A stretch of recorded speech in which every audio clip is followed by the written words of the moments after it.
Hi, everybody. How is everyone doing? Hello. Happy Thanksgiving. Belated happy Thanksgiving. Let me greet everybody. Danji, Becky, Flor, Rachel, Juliet, Cyan, Marie, Beth, Pink Crystal, Ophelia, Leah, Janine, Carmi, Bang Luna, Darren, JR, the Bio Explorer, Leah, Phils, Angel Star, Susie, Sakura, Cindy, Warren, Karen, Andrea, Michelle, Elisa, Janine, Anne, Joyce, Jeanette, Lana, Eve or Ive, Sam L, Caroline Celeste, RJ's, JR, Momo Hatsana, Christy, Luz, Africa, Claudia, Nosi, Nikon, Robin, Leshan or Lesayan, Tara, MG, Susan, Rosho, CG, Archive, JR, Fabi, Dolby, Doll Baby, Melanie, Jojo, Kez, Faza, Hello World, Owensky, Madhumati, Sarah. Hello, everybody. Happy Thanksgiving. How much did you eat yesterday? Raki, hello. So I went to spend it with my best friend and her family. So my mom and I went there, and it was a lot of fun. I haven't spent Thanksgiving with them in a while, but there was so much food. I think so. We have this rule that during special occasions like Christmas, New Year, calories don't count. so so we just continue eating because we know that it's not going to count. Like calories, they are on vacation during that day. So um okay. Hot pot. Oh, where did you go eat hot pot? Now I want to eat some hot pot. Maybe I should take my mom tomorrow to go have some hot pot. Lots of food and family laughter. That is what counts. That is what counts. That never mind the food. For as long as you're having fun with your family, that's what counts. Totally free days. Food coma. I watched Winter Ahead and OMG, it felt like a movie. It is. I actually made a comment. I replied to somebody on Twitter because they were saying like, "Oh, this is like it's like a movie," and that's when I realized that V actually does not need 2 hours to tell an entire story, right? Like movies would need 120 minutes to actually communicate an entire story. V needed 6 minutes, and all he needed was his face, his music, and that is it. He was able to tell an epic, and boy, what a story that was. It was absolutely breathtaking. It's so beautiful. The story is so complex, but it was beautifully told, and I am more than happy. Um, one of the things that I really look forward to whenever any member would release a music video, but specifically V for this one, is how people are starting to come back on Twitter, and they would Twitter or Facebook, Instagram, TikTok, YouTube, and they would start like giving their 2 cents, like making their own theories, making their own interpretations. And that I think is absolutely beautiful. That to the extent that I don't really care who is more accurate or who's more logical or who whatever. For as long as I think when a piece of art actually inspires you to think, I think it has done its job. I think it's successful. Like that in itself is beautiful. The mere fact that it evokes and inspired people to actually think, that that is a successful art. It's a beautiful art, and that's exactly what V was able to accomplish. Like there were so many interpretations online that I felt like, my god, V, how can you with 6 minutes. How were you able to do this? And I mean, what is even better is that this does not have a background like in many other music videos. They would set up like it's an epic, like it would be like a three-part music video, and then you will realize how beautiful the story is. Like you have some sort of a background on the story. With this one, it was just really the 6 minutes that he gave us, and that is it. In that 6 minutes he was able to really tell the entire story. So I think that's what even makes it even better. So I'm sure that you have your own theories, and I would love to hear them. I'd like to share mine first, and then I would welcome any comment about my interpretation. The only thing, let me share it so that you also know. So it's going to be blank for a bit, and then you're going to see the listening parties schedule for winter ahead. So he made us all, yes, he made us think. That I think that's what's the, as I've said, as the most beautiful part. Just want to make it clear to everybody, not really clear, but to actually um, emphasize and highlight the fact that if any one of you, some of you are already, I know already are in my Patreon because you're very active there, so thank you very much for being a part of the community. But if you aren't yet and you decide to join or you're thinking of joining, I think one of the most beautiful things about the community that we're building is that we feel comfortable um, telling somebody that, hey, I don't agree with you, or that, hey, I think you're inaccurate in this information, I have this reference, and maybe you can check, you know. So or that we can actually criticize, constructively criticize each other, and we're okay with it. So if it, like for example, if you think, I'm now that I'm going to provide you my own interpretation, and if you think like, nah, I don't think that you're correct or whatever, don't hold back. For as long as you're communicating it respectfully and politely, I do not mind. As long as you're not cursing or whatever, I don't mind. So just freely express your opinion. We're here to have a constructive discussion. Okay. So if you have the chance, please join the listening parties for winter ahead. It's going to happen in Station Head. Also, we have in Patreon, we're actually sharing each other's playlists. So if you have a playlist, give it to me and I will put it in one board, in one collection, in one board in Patreon, so that people can just click on those playlists so that they can make it a rotation. Excuse me, make it a part of their rotation when they stream the different songs. So the one um I don't do Spotify. I only do Amazon Music and Apple Music. So those are the playlists that I have, but I will be sharing them just in case you have accounts on those, and you can actually use it to rotate with your own playlist. So, yes, this just started multi-stand. What is a station head? Someone's asking what's a station head. It's a streaming site. So if you go and join, you can join in the streaming. So go there. Just try it out. If you don't like it, you don't have to use it. As I've said, in Patreon, I'm going to be posting all the playlists that I think are good. These playlists I've already tested. One of the playlists is actually the Bio Explorers playlist. I know I'm confident in sharing them because I've known them a while, and I know that they don't cheat their playlists, because a lot of people on Twitter or on Facebook or on Instagram, they'll share their playlist and then they'll change it. So, and many people would just actually stream and not, and then change. Some people would just stream and not check it, not check back the stream again. So you don't know what's happening in that playlist.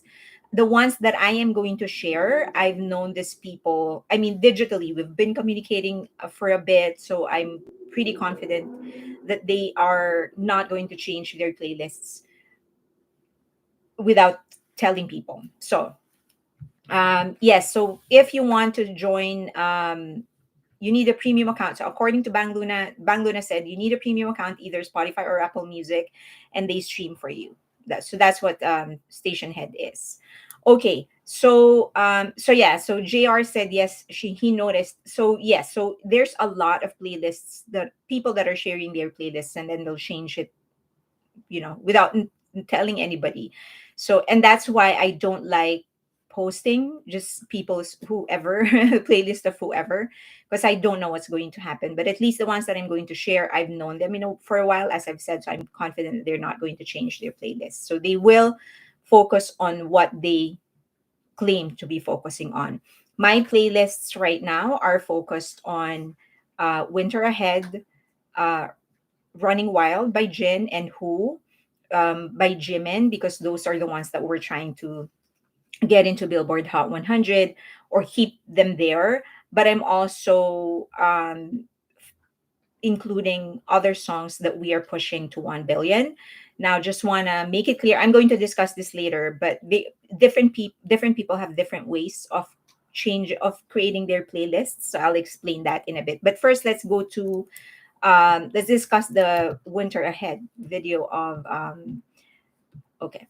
All right. So also there is an event. So if you're a member of Weavers, hi Juan, um knows playlists focus on Matinee Line. Okay, so there is an event that the Weverse is hosting an event in relation to the Winter Ahead song. So if you can join, it sounds fun and it's pretty simple. You just have to like record yourself writing the lyrics of the song. So go on to Weverse, join it. It sounds fun. I think 100 people is going to 100 winners. They're going to declare, they're going to choose 100 winners, and then you're going to receive limited edition photo card and something else. So try to join it if you want. Okay, so this song, even before the release of the music video in full, a lot of people already got some clue that this was partly inspired by Pygmalion, which is a myth, which came from the Greek mythology. This was part of Ovid's Metamorphosis. Okay, so Pygmalion was a talented sculptor who lived in the island of Cyprus. The one thing about him, about Pygmalion, is that he doesn't like people. So he finds specifically women. He doesn't like the flaws. He sees all the flaws and he doesn't like them. But he's a great artist. Specifically, he's a sculptor. So what he does is that he would sculpt his ideal woman. He sculpted his ideal woman, and it because it was everything that he wanted. The sculpted woman is everything that he imagined it to be. He actually started falling in love with this. So he would bring her gifts. So this was still a statue, remember, when the girl was still a statue. He would bring her gifts and would even kiss her. So yes, it's a little awkward. But remember, it's Greek mythology.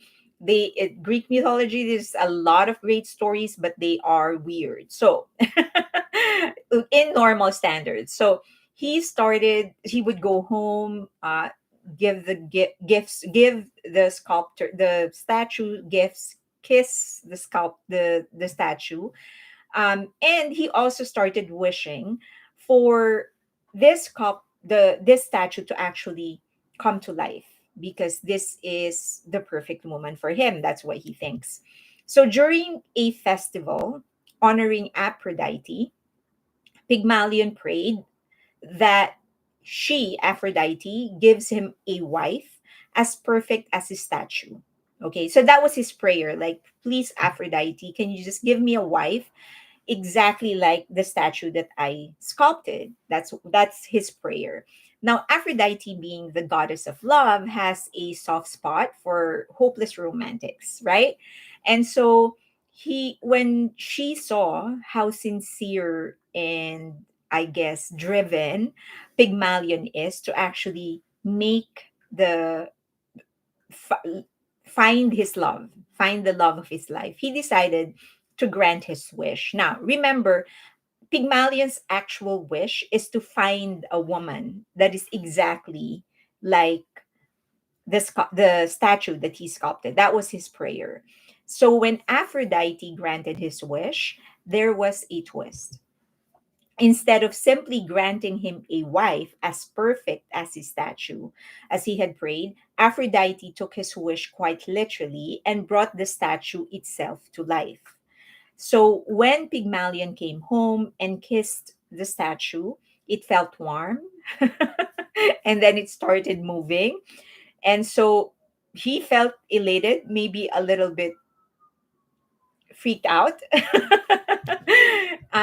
But her name, he named her Galatea. Now, in depending on what story you're reading, what version you're reading, they actually, in some versions, they actually lived happily ever after and actually had an offspring.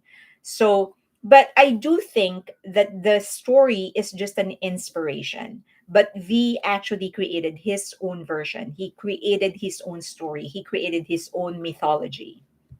Okay, so these are some of the best theories that I found on Twitter, Facebook, and Instagram.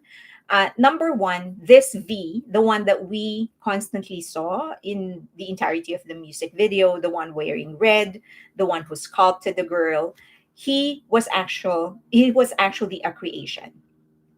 So he is a statue himself who was brought to life. So all of the things that he was experiencing and seeing, this all of this were his imagination. And he made up a world that was perfect for him. Because remember, he didn't like people, he didn't like the world. He has this vision of what perfection is.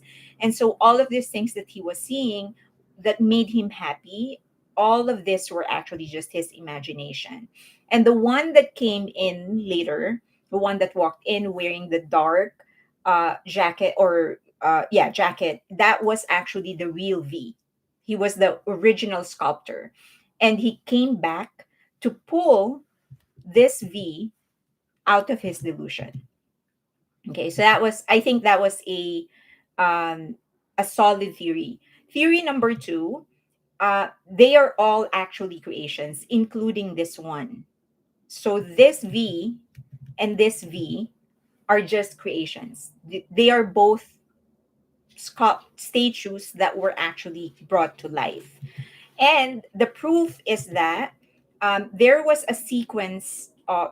a series of frames, series of scenes where it felt like, so this one, from here, there was a red flash of light, and then him sort of feeling his own form.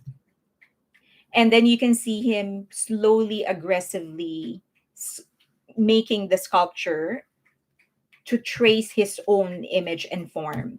And then um, eventually he broke the statue.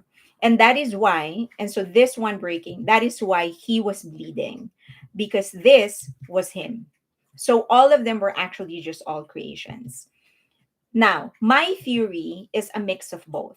I think those were two solid theories. There's several others, but I think those were two solid theories.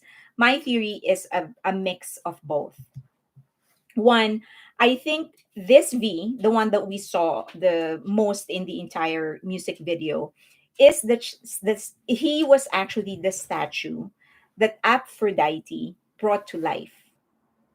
Okay, so he was the statue. He was the one praying to Aphrodite, and he was the one that was brought to life. What happened was this V sculpted everything according to his own image because he felt like that is his interpretation of perfection. So his world, his form, his beauty, that is his image of perfection. And that is why when he prayed to Aphrodite, please make somebody brought this statue back to life, he was actually, he sculpted himself, and so that's what Aphrodite gave him, himself. So sculptor V, when all of this happened, he actually left. He left the mansion and he left the sculpted V. the statue that was brought to life in the mansion. That is why there is a scene where V, the sculptor, the original V, was driving back into the mansion, right? So because he left the copy, the V, that is a copy of him, but they remain connected and they are one and the same. So what the other person feels, the other person also feels. So in this scene, when the V that Aphrodite brought back to life, when he broke the statue, he felt it. So that's why he jerked back. He was sleeping and he jerked back and he felt like there's something wrong. And that was that moment when he felt sculpted V gave in to his delusion. So he woke up and drove back into the mansion so that he can pull the sculpted V out of his delusion.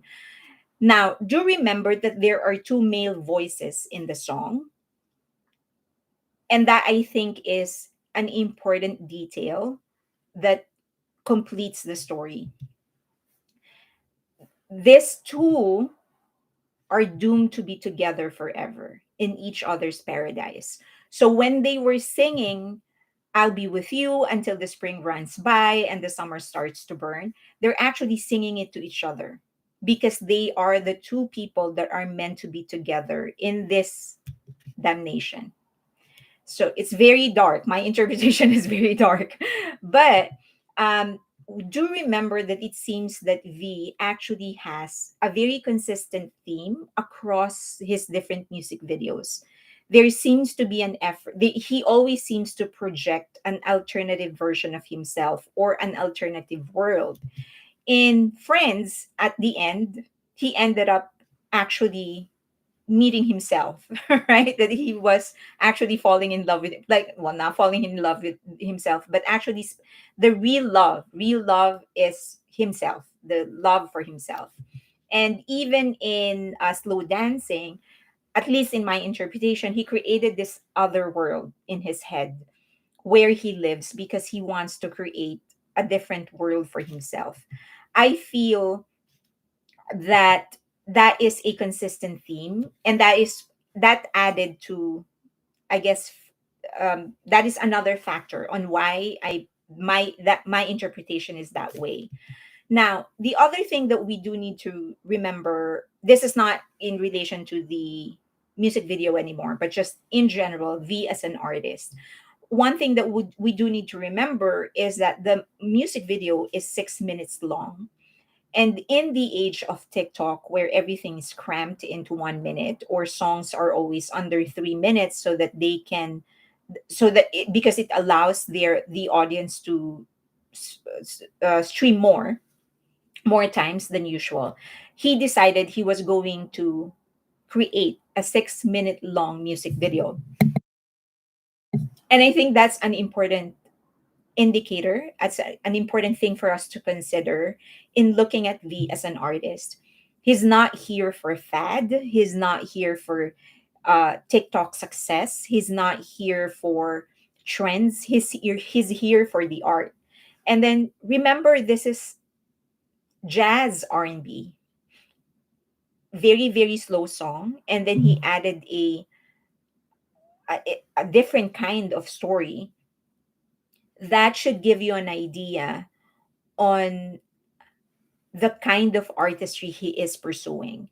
He really is an artist, not a he's not here for fame, he's not here for trends, he's here for the art. The other thing is that all of his music videos from the time that he went solo and started his solo career, he has always inspired critical thinking. He has never done a music video where it's just, okay, look at me dancing, or here, this is me looking good. He always looks good, by the way.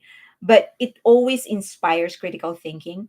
There is always a story, and it's up to us. And he is encouraging everybody to actually interpret the story. So that is my interpretation. I want to know yours. Also, there is a weird thing on YouTube, where whenever I upload my live after, and the live chat doesn't actually show up. I don't know what's up with that. I never change anything in my setting. I always make sure that the live chat replay is there, but I don't know what's happening. Anyway, I'm trying to make it more clear when I am reading comments so that those that are going to watch the live stream after will know that I'm actually reading comments and not just um, stating my own thoughts. Okay, I'm going to read comments. All right. So the question is, what about the woman? The woman, I think, is just his imagination. That the based on my interpretation, I'm going to assume that you're asking about my interpretation. I think the woman is actually so when. Okay, let's just go back. So when the V that came after at the end, when he so he was a sculptor, he doesn't like Pygmalion, he doesn't like people and whatever. And so he created all of his sculptures, he created to be an exact copy of himself, and he probably wasn't even aware of it, because that for him is perfection. And so when he prayed to Aphrodite to grant his wish to have someone that is exactly like him, what happened was that okay, so Aphrodite was like, well, this is your sculpture, you love it, so here you go. So now there's two of him, and I think he realized that later, and I think that sort of woke him up and sort of made him realize the horror that he created. So he left the mansion and he left the copy of him in the mansion. Now, this copy of him, remember, is just like him, right? Because he was molded into his image. And so his tendencies, the V in the mansion, his tendencies are the same as the tendency of the original V. And the original V's tendency is to look for perfection. So that's what he created. So when he started creating all of the statues, when he started sculpting, he was still sculpting himself. He simply wasn't aware of it, that he was doing it. So in that moment when he was getting frantic, when the delusions were starting to come into him and he broke the statue, that's what woke up the original V. So everything that we were seeing, that's all him. He just wasn't aware of it, just like the original V wasn't aware that he was creating a sculpture that is an exact copy of himself. Okay, is that clear? um I think one is Kim Taeyong and the other persona is V. Could be.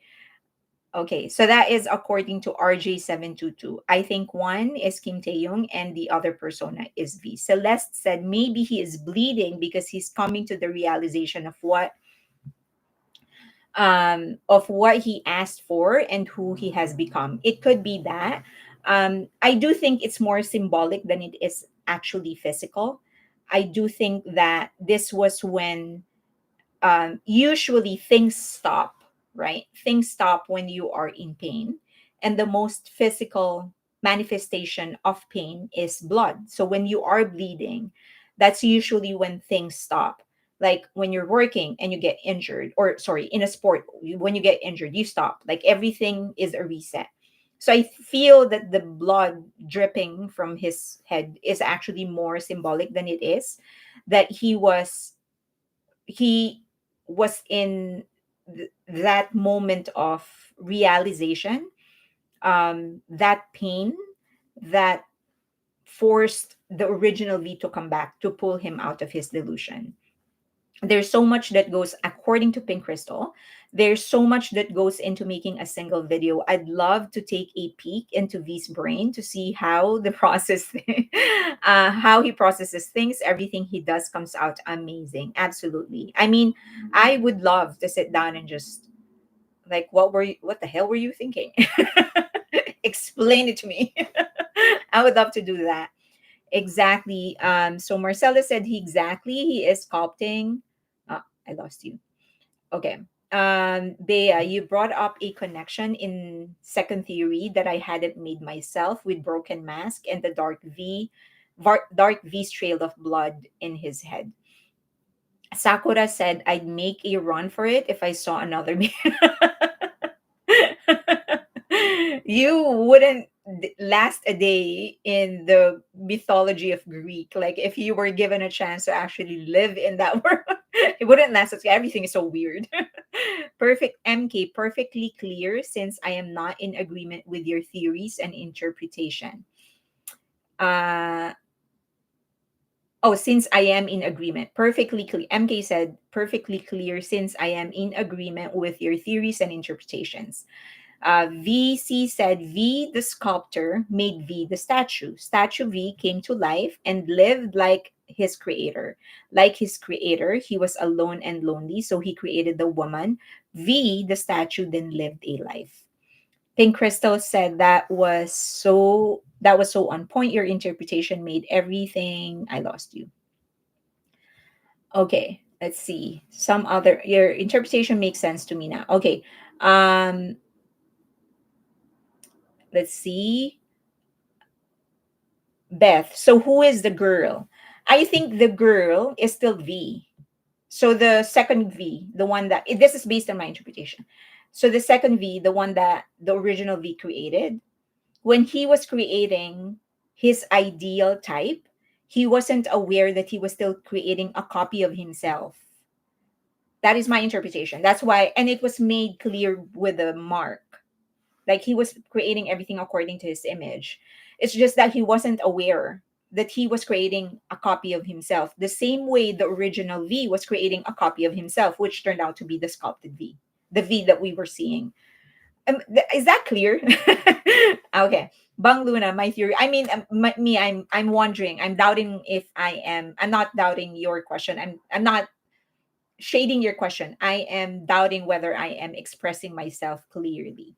Bang Luna said, my theory is a whole gothic romantic tale, a cross between Pygmalion, Frankenstein, and a ghost theory. Okay, share it with us.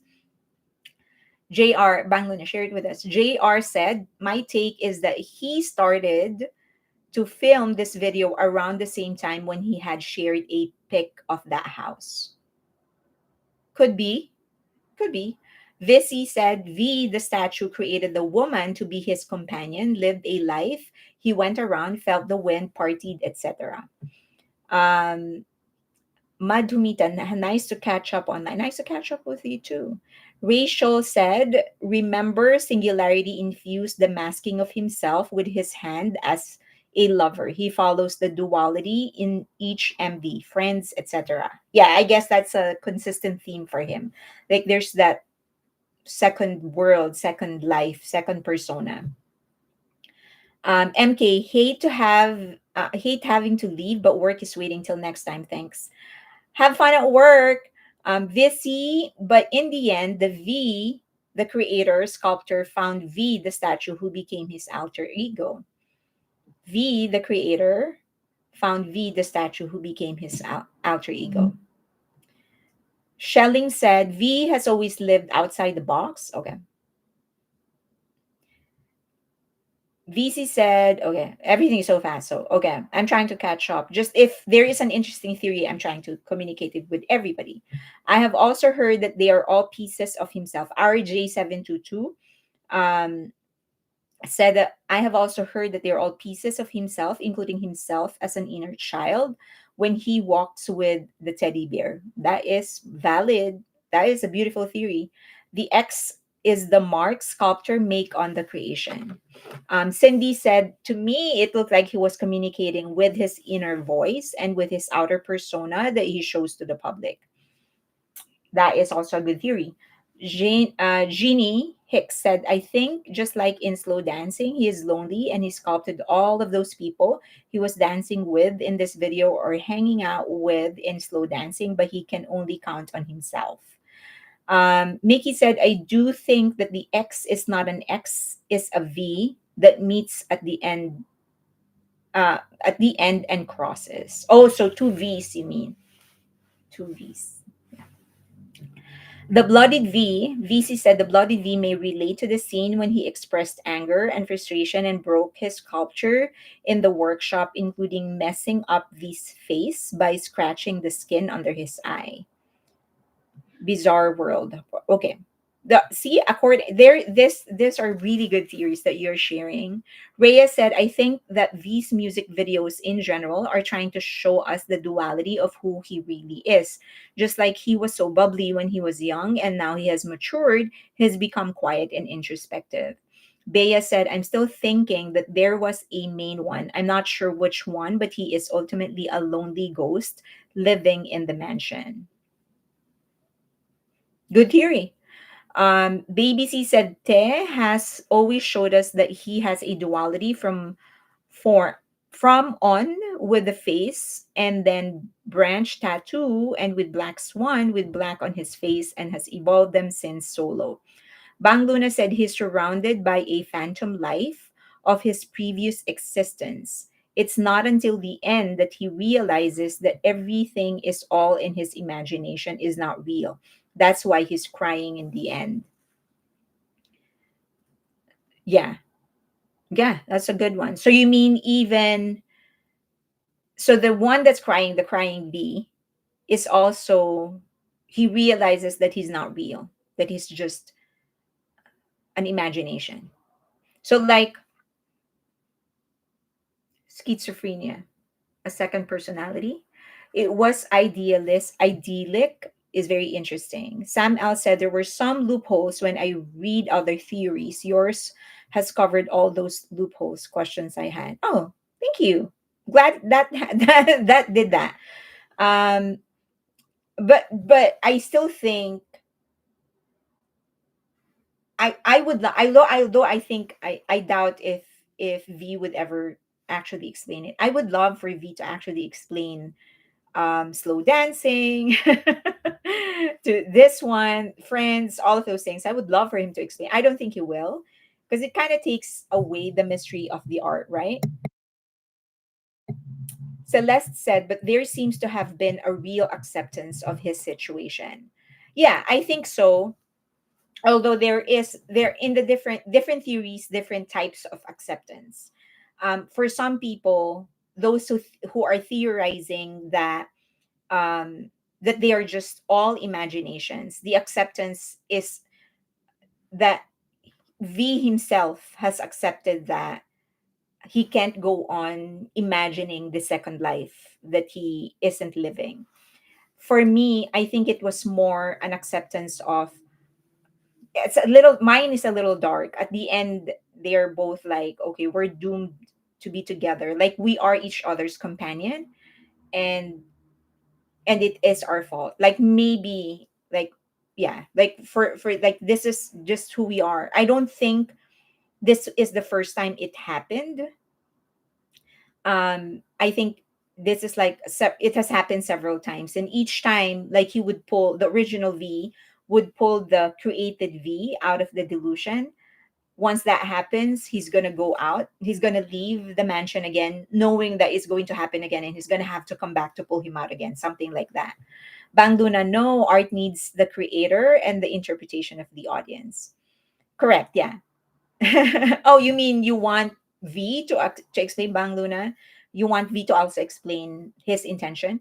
Shelly Bratz, don't forget to like the video. Really appreciate it. Oh, yes. Please don't forget to like the music video of V. Don't forget to share it.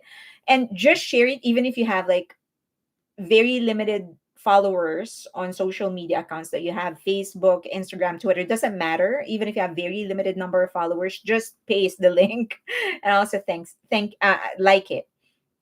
I think he's accepting getting older and letting go of delusions, Namhar said. Yeah. Bang Luna said, no, I don't want an explanation. I think theorizing is part of the art. Ah, okay. So Bang Luna said he doesn't want V to explain it. Bio Explorer said, I love when RM and Suga talk about their writing. Suga is upfront, but V is different. He enjoys leaving mysteries. Yeah. I agree. It makes me wonder if he sees himself. Beth said, it makes me wonder if he sees himself this way V and Te. It could be, or he could be using those two personas, those two public personas, to create his own universe, right? And I think that's beautiful because it's another way for him to, this is just a theory, I don't know, like I don't know V. So but maybe it is his way of once again making another, like creating another way, so that there is going to be a clear distinction between V, the solo artist, and V, a part of BTS. I really am very appreciative of how they have, and I admire how each of the members of BTS has established their own identity outside of BTS, but at the same time strengthening their identity as a part of BTS. So I think maybe V wants to create his own universe, given that BTS has their own different universes, because they've created so many narratives already. So I think this is his way of really detaching the V, the solo artist, from V, a member of BTS.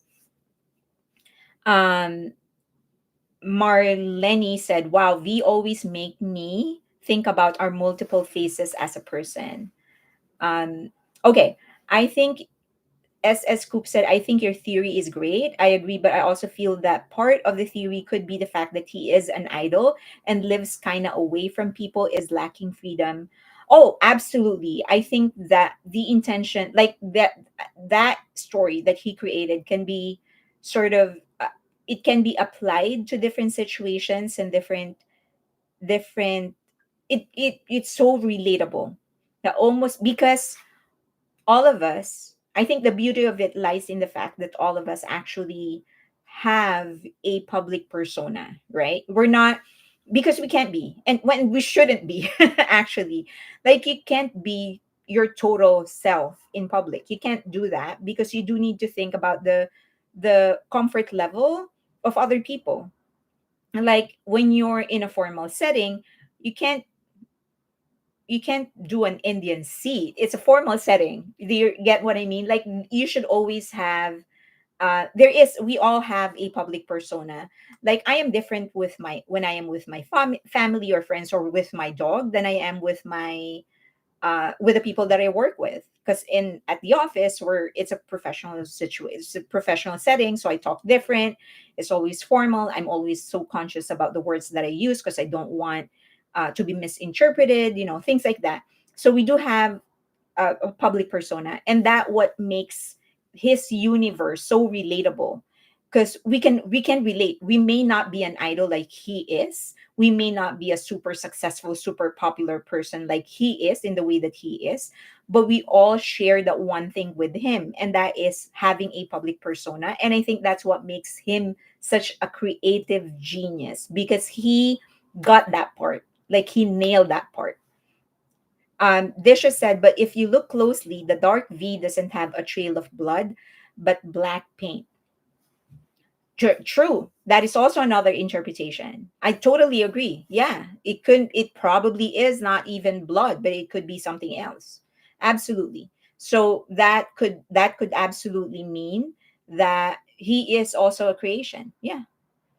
People saw a girl in the video and immediately felt betrayed. It's upsetting that people don't think on the deeper meaning. Felt betrayed because V is interacting with a girl. Like, come on. Do they think he has never interacted with a girl in his private life? Come on.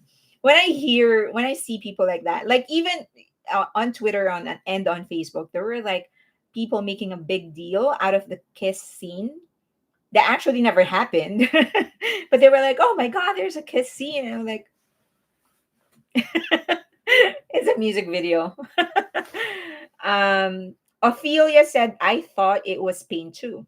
Oh, there you go. So that even makes that theory even stronger. The Bio Explorer said, Bea, I have bought or made several jackets that I love to wear from various videos. This red one is tempting. The Bio Explorer, I believe, posted one of her creations on Patreon. Pink Crystal, oh my God, here we go again. Stans who feel idols need to stay single for that. Oh my God. If there's any, I've said this once and I'm going to say this again. I really do hope that BTS actually breeds. So I do want them to have a partner. And I do want to have their own families. I want them to get married, live a happy life. I don't care who they marry or if they marry a girl or a guy. That's none of my business. But I do want their DNA to actually spread. Okay. Now let's talk about something else. And this is um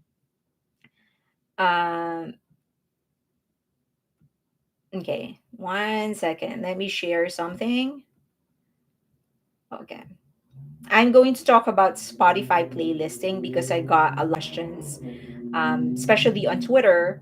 A lot of maybe they are solos, but they're complaining about the playlisting of V. Apparently, they said that there are only three playlists that include the song, the song, the Winter Ahead song of V. They said that there's only three. Let me see if I can show you here. Okay, so this was sent to me. So apparently there are only three playlists, as you can see, playlists total three. And they were like, oh, like, why is Big Hit not promoting the song?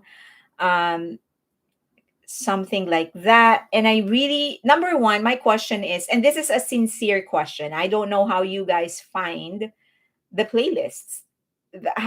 Where? So I asked somebody on Twitter. I said, how did you find this, like this list? How did you find how many, this summary? And she forwarded to me an image, and I said, no, I want to go to the actual website where it will show the number of playlists where a song is. And she couldn't give me, or he couldn't give me the source. Anyway, so how is playlisting happening in Spotify? So there are, you can actually pay agencies or groups or organizations that will promote your song to different playlisters. So I don't know if you know this, but there are a lot of playlists, popular playlists on Spotify, Apple Music, who are not actually affiliated to Apple Music or to Spotify or Amazon Music or whatever. And they're just popular because they create good playlists and they have a lot of followers. So a lot of people are actually following their playlist. So these companies, their job is to, they have a direct contact with those playlisters, popular playlisters. And what they will do if you pay them is that they're going to offer your song to these playlisters, these big playlists. And but they will not guarantee it. So for example, they, if you pay them 5 grand, they're going to go to, this is just say 500 playlisters, they'll offer your song. No guarantees that the playlister will actually include it in their playlists, but because they are popular, if they actually include your song, then you're going to have more ears listening to your music. So this is one playlist push. So these are private services, okay, and they do not guarantee the result. Another one is Orion. So if you go to their website, you'll be able to see pricing. Some of them will require you to register before you actually see the pricing. I just want to make it clear, these are private playlists. And you can create one as well. Like for example, I can create a playlist, and if I get a lot of followers, then eventually I can connect with these people with Orion and with playlist push, so that, and then I can be a part of their group and be offered to get paid to include a song. Okay, so that's one. um Spotify themselves also has a program where they can promote your music. So supposedly in the beginning, they cannot promote any kind of music. Now they open the program where they are offering that they will promote your music, meaning they're going to put it in the algorithm so that it gets pushed more. In exchange, you're not going to get paid. So you won't get your share of revenue. Now, they are not, so it's like advertising. That's how they're passing it on. Initially, this was met with mixed reaction because it does feel like payola, and that is illegal. But because it is not, because it is voluntary, that I guess that makes it legal. It's voluntary. Like anyone can still get, anyone will still be, anyone is still a part of their algorithm. It's just that there is an extra push for for marketing if you give up your revenue. So that's one. On their website, you will also see how they actually calculate the royalties.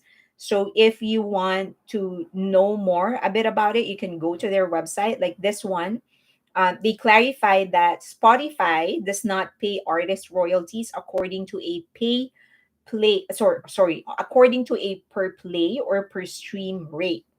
Okay. So remember, there are a lot of computations that say, oh, for every 1,000 or every 10,000 plays, an artist will get paid $1. That those computations are not accurate, primarily because that is payment per song. And in a song, there are many people that need to get paid. So, for example, there's a producer, composer, the artist himself, excuse me, the label, and other people. So it is not pay per play. It's not always exact. Also, the share, the percentage of an artist's earnings also depend on their name, on how much they actually contributed to the song, etc. Because they may be the performer, but they may also be the composer, or lyricist, or producer, or whatever. So the royalty payment the artists receive might vary according to differences in how their music is streamed or the agreements they have with labels or distributors. So that's another thing. If it is paid streaming, it is higher. So if you're a paid subscriber of Spotify, the artists that you stream, they actually get paid more than free. Because when it's free, they only depend on the ads. Okay, so how artists and songwriters get paid, you can go to their website and you'll learn more about it, but they will not provide you with the exact interpretation, the exact computation. So going back, this was the image that was sent to me. They're claiming that there are only three playlists with Winter Ahead. Number one, if this is true, that is not acceptable. Winter Ahead deserves to have more playlists. Okay, it deserves to be in more playlists. Now, the reason I'm doubting this is because if you do a search on Google, just search Winter Ahead Spotify playlist, and we're just talking about Spotify here. There's so many playlists already that shows the song is included in different. Now, remember, when they are counting playlists, it includes everybody, even private playlists. So I don't know how they're getting this. Maybe there's something that I am missing. Maybe I am wrong. Maybe they are computing something else, not all of playlists or whatever.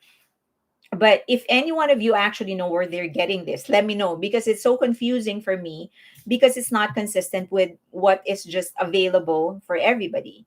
So now, just the one thing that you can do, so for I don't stream on Spotify because I don't like how they're paying artists, and that is really my only reason I don't play on Spotify, because I think it's just too low. um so I think, so I just play Apple Music. I'm paying for two premium streams, Amazon Music and Apple Music. So I manually create my playlists. That's how I'm doing it. Like whenever there is a release, I manually change or update a current playlist, or I make a new one. So for this one, I am not done. I started creating I'll show you my playlist. So here. So the because I am streaming for Winter Ahead, for Running Wild, and for Who, those are the three songs that are that they appear the most number of times in my playlist. So here. Yeah, I think it's public, but I'm not done. So, but I manually create all of my playlists. So I would encourage everybody to manually create a playlist. And then what you should do is to actually shuffle through different playlists, because if you only have one and you keep on just repeating your playlist, the platform is going to know that the platform is going to consider you a bot. That is the importance of having multiple playlists or using the playlist of other people. Okay, so on Spotify, as I've said, I don't stream there because I don't like how they're paying artists. I also don't like this paid promotion program. I do feel it is payola. And I also feel that they are getting paid. I feel that they are doing payola because a lot of times many of the songs are actually getting played more, getting more streams, but it is higher in their top today's top hits TTH, which is the biggest playlist that they have. So it doesn't make sense to me. It is kind of obvious that they are actually playing the game of music labels or whatever. But anyway, please create your own playlists. Even if it is just a 3 hour, 4 hour playlist, please create your own. And then just play other playlists to shuffle so that you're not just playing one, you're not just using one playlist. Um, why am I paying for two uh, paid subscriptions for platforms? I don't. A lot of people would spend like $8 on Starbucks, or that they would go out 3 times a week to eat out. There's absolutely nothing wrong with that if that is your thing. I don't do any of that. I make my own coffee here at my home. I don't like the taste of coffee in Starbucks. I don't have anything against people who actually like Starbucks, but I don't have any of those luxuries. I I would go out to eat probably twice a month, maybe. But most of the time, I make my own food here at my own home. So I don't have any of those luxuries. My luxury is music and books, and movies. Basically, art. That is my luxury. I don't think twice about spending to support artists that I love, and so that is why I don't mind paying for two premium subscriptions, because I don't have any of all those other luxuries. So that's how I make sense of it. So, okay, why did I say that? All right, going back to playlists. So I would encourage that you do your own playlist, even if it is just 2 3 hours in length, and then just shuffle with other playlists.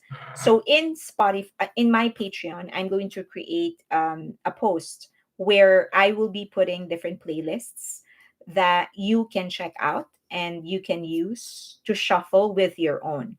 So, but don't forget to create your own. um, Ophelia said we need to make them public share because, as you said, they are hard to find. Yes. So the thing is that if you send me your playlist, don't be offended if I don't put it right away, especially if I just started communicating with you. Do remember that I don't want to um, post anything that I am not sure about. So, like for example, the Bio Explorer and some other people in Patreon, I know I've been communicating with them for a while. So I know, and I know their digital footprint. I know that they're loyal to BTS. So I know that they're not going to change their playlist after 3 days to take out all BTS songs or whatever. So if you send me your playlist, just wait a little bit because I just want to make sure that your playlist is really going to be what you claim it to be. I play my lists in the morning and then connect with station head for the rest of the day. According to Bang Luna, that's what she does. So she will connect with station head. Apple Music filter rate is much lower. You can do 1 to 2 filter songs. Yes, so Apple Music, yes, that is true. For Amazon Music and Apple Music, the filter rate is lower, primarily because they're premium. So, but you shouldn't also, so like on Spotify, my tip would always be that don't have a pattern at all. Don't have a pattern at all because their algorithm is designed to read patterns. So any kind of pattern, anything that is repetitive and predictable, that's a pattern. Okay. So if a lot of people would do this, they'll put 2 to 3 songs in between the song that they're actually, thank you for all the likes. They will put 2 to 3 songs in the in between the song that they're pushing, that they're actually streaming. That is a pattern, because then the music video, the algorithm will know that, oh, it's always 2 to 3 songs, and many of them will include a song that's always short. That is a pattern. Or they will only include a song that is from the same artist or from BTS. Like that is a pattern. So do not have a pattern. Now you can be a little bit more loose when you're streaming with Apple Music and Amazon Music, primarily because it is premium. They know that you're paying. So it is your choice what it is that you need to play, but you can't go overboard either. So might as well be easy about it. My my my own playlist, so I'm going to be very open about it. My own playlist actually includes other artists. It has the Beatles, it has Oasis, and it has local artists, Asian artists. It actually has more Asian artists that I like, in between the songs that I'm trying to push. So that is because I do not want to have a pattern either. Bea said, I still don't understand station head. Baby C34. I love YouTube. I make playlists and also use the quick list to jump around and have no pattern. That is a great tip. Happy Thanksgiving, Fear Lane. Happy to catch you. Happy Thanksgiving, Pen. On YouTube channel. Okay. Another thing that I actually want to share with everybody. So I know that there's a lot of distractions happening. Um, wait.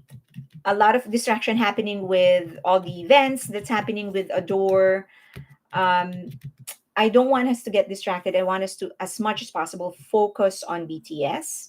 So there is a thing that you can click and go to so that you will only be playing videos of BTS. Okay, one second. So if you go to Bangtan TV, I hope that you're subscribed to this. So if you go to Bangtan TV, you'll see home, videos, shorts, live releases, and then you just go to playlists. V's new video just dropped, BBC said. So if you go here to playlist, you will see the different playlists that they have for each of the project. So right now there is a playlist for Winter Ahead. So if you click that, so if you click that, you will actually see all the videos that they drop. Okay. In relation to this project. Same thing is true with right people, wrong place. Okay. So you can do that. And it is effortless. You don't have to search. You can just go to their channel, click playlists, and you can just play all of their videos the entire day without having to get distracted with all the things that are happening. So please go to there and just start playing all of these videos. Okay. So now I haven't caught up. I haven't gotten myself updated with all of the videos that they have because they really are releasing so much. So but this is one of the things that I'm actually doing. I am just going through all the playlists that they have on YouTube. Over Oven Bird said that we have a cinematic version. Let's try to watch, but I might get blocked again. I was watching JIN'S content the last time and I got blocked. They just took me down. So, great tip, nice tip. You're welcome. Sir Per. Okay, we have a cinematic version. Pink Crystal, have a safe night. Pink Crystal, bye. Are you leaving? I have to leave mid live stream, but I need to do some errands now. Bye for now. Bye, Pink Crystal. The Bio Explorer said, darn, the 7 men for all their hard work. It takes me forever to go through and make sure it's random. I'm working on a new one that's still Billions project, but the fillers are holiday songs. Okay, so the Bio Explorer is going to have her new playlist. So don't the Bio Explorer, don't delete your old ones because that can be used to rotate. I actually have done that playing Bantang TV playlists. That's good. Can you play it from Weavers? What? The video? No, I will still, because no, they're still going to take it down. Okay, on to our next topic. It's just Christmas and BTS songs on my playlists now, according to Soft Soap. Sam L. It's common to see V solo stands claiming that big hit Geffen not properly promoting V music releases, which I don't agree. But for this release, I see OT7 accounts complaining too. I wonder why. I don't one okay, so the other thing is that you do need to remember that in the US it is Thanksgiving. So a lot of companies are actually not working. So that is a deterrent. So I watch BTS videos all the time. I don't know why they are complaining.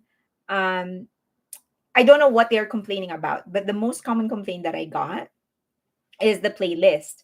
And I can't, like as I've said, I don't, in Spotify, that is on Spotify. I don't know how they got that. If anybody knows how they're getting that, let me know so I can see for myself and see what's happening. Because I said this before, when somebody tells me something like, hey, like for example, like, hey, they're not promoting this release so well. That is your own conclusion, and I respect that. But you're gonna have to allow me to make my own conclusions. So whatever it is that made you think that, you're going to have to explain to me and point to me to that direction so that I can examine it myself, and then I'm going to do my own research. um the other thing is that I don't know, like outside of the playlisting, is there any other concern that they have? We do know at this stage, at this rate, that BTS does not like playing for playlists, right? So okay, so what then are we? Leia said Taya choose very different promotions for his work. Radica said V just dropped another version right now. I know, but I can't. Maybe I can play it at the end so that even if YouTube take me down, it will be.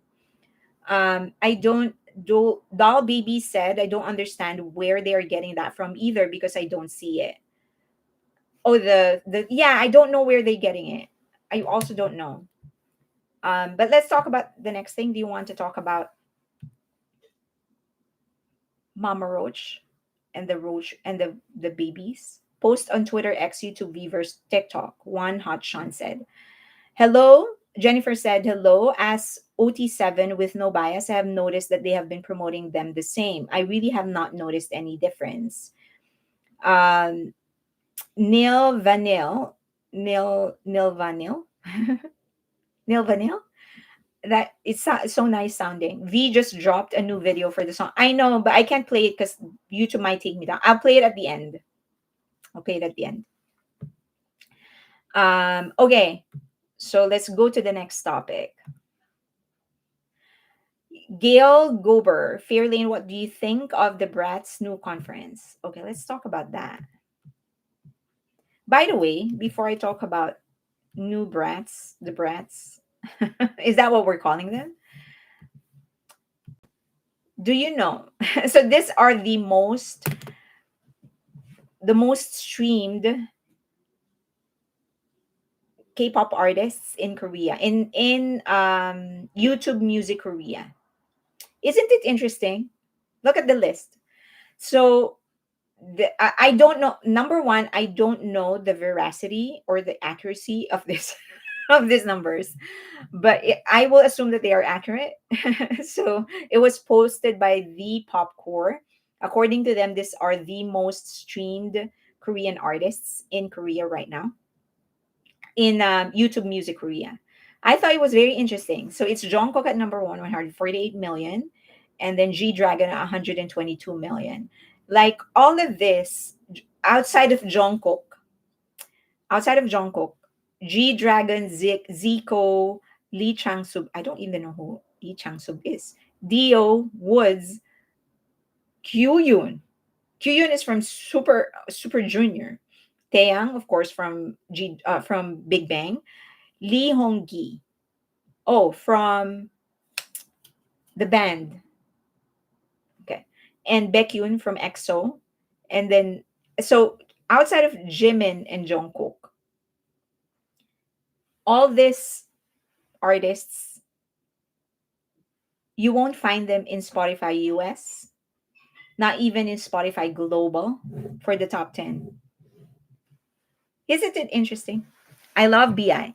BI is from a YG group, right?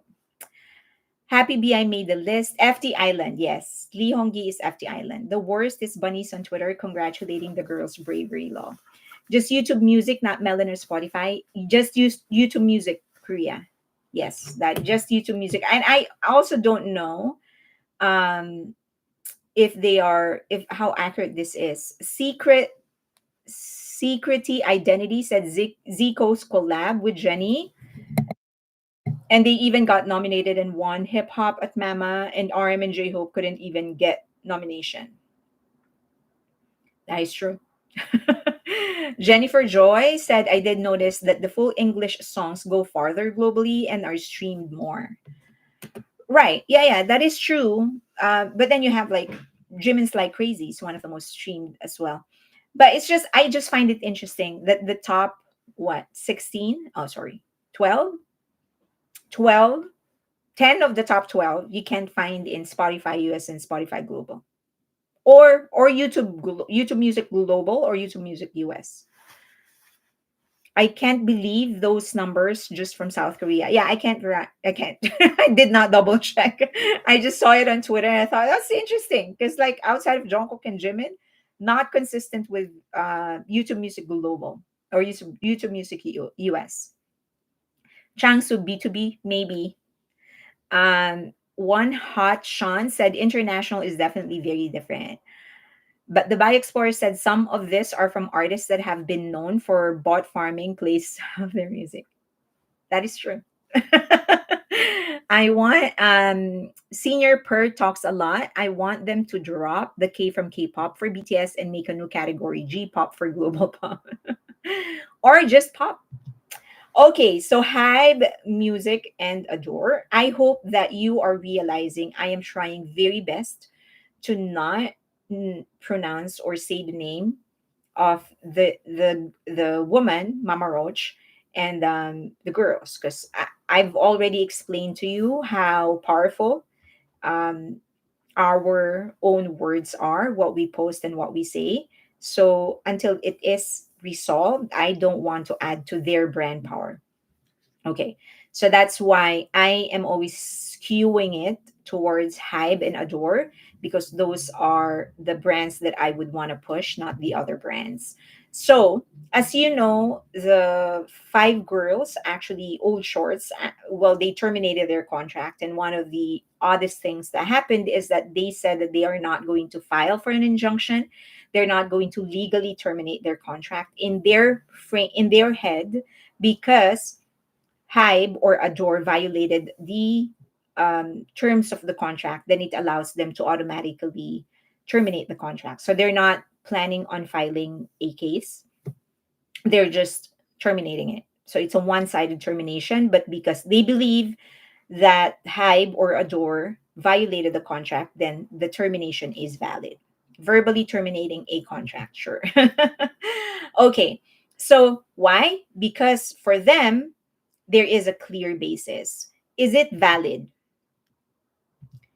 No. Because even if there is a clear basis for a contract termination, you still have to go through a legal proceeding. Any kind of legal contract will have to go through a legal termination. There is no automatic thing in this world yet.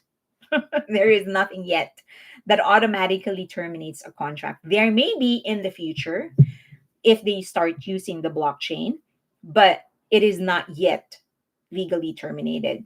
So think about it. Marriage contract, for example, is the clearest example.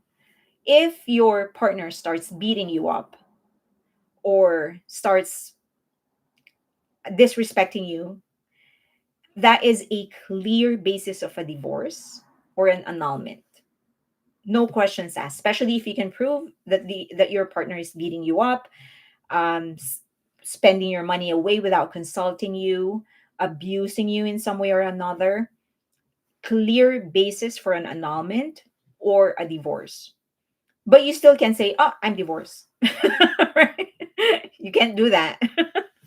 So you still need to go to the court and tell the court, "Hey, this guy or this girl or whoever, my partner is beating me up. You're gonna have to terminate our marriage contract." Same thing is true here. Even if, well, let us just assume for the sake of this argument, even if Hybe and Adore actually breach their contract, they're still going to have to go to the court and tell the court, well, they breached the contract, please nullify it. Now, does this allow old shorts? And this is one of the questions that were raised. Maybe they're doing this because by doing this, they are terminating the contract and they can actually proceed to work and just work, just consistently work as new jeans without having to wait for a legal decision. Because if they go to the court and file for an injunction, they're going to have to wait for the result of the injunction to do anything. That is not true. Even if the case is pending, they can still fulfill their obligations and continue to work while the case is being heard. The court cannot stop somebody from making a living. I don't know if you know that, but the court, it is protected by the law. They can't stop you from making a living. So for example, that's why a non-compete can actually be questioned. It can be questioned. A non-compete can be questioned in some cases because if that is my, for example, if my skill is in programming and I signed a non-compete, you fired me and or I resigned or whatever, and I find another company of the same nature that is and I start working as a programmer. You can't stop me from doing that automatically because that is my skill and I need my skill to make a living. The same thing is true with a contract like this. The court will not stop them from working, especially if the obligations that they're going to be fulfilling will still be under ADOR and HYBE. So that is not true that they will have to wait for the legal decision before they actually can work if they file for an injunction. Now, the other question is, do they want HYBE to file a case so that the burden of proof is on HYBE's side? This is a solid argument. This may be because I heard some people said that they actually consulted a lawyer before they did this. So that is true that whoever file a case will have to actually, they have the burden of proof. So they may be, what they're trying to do is forcing HYBE to file a case first so that it is HYBE's burden of proof.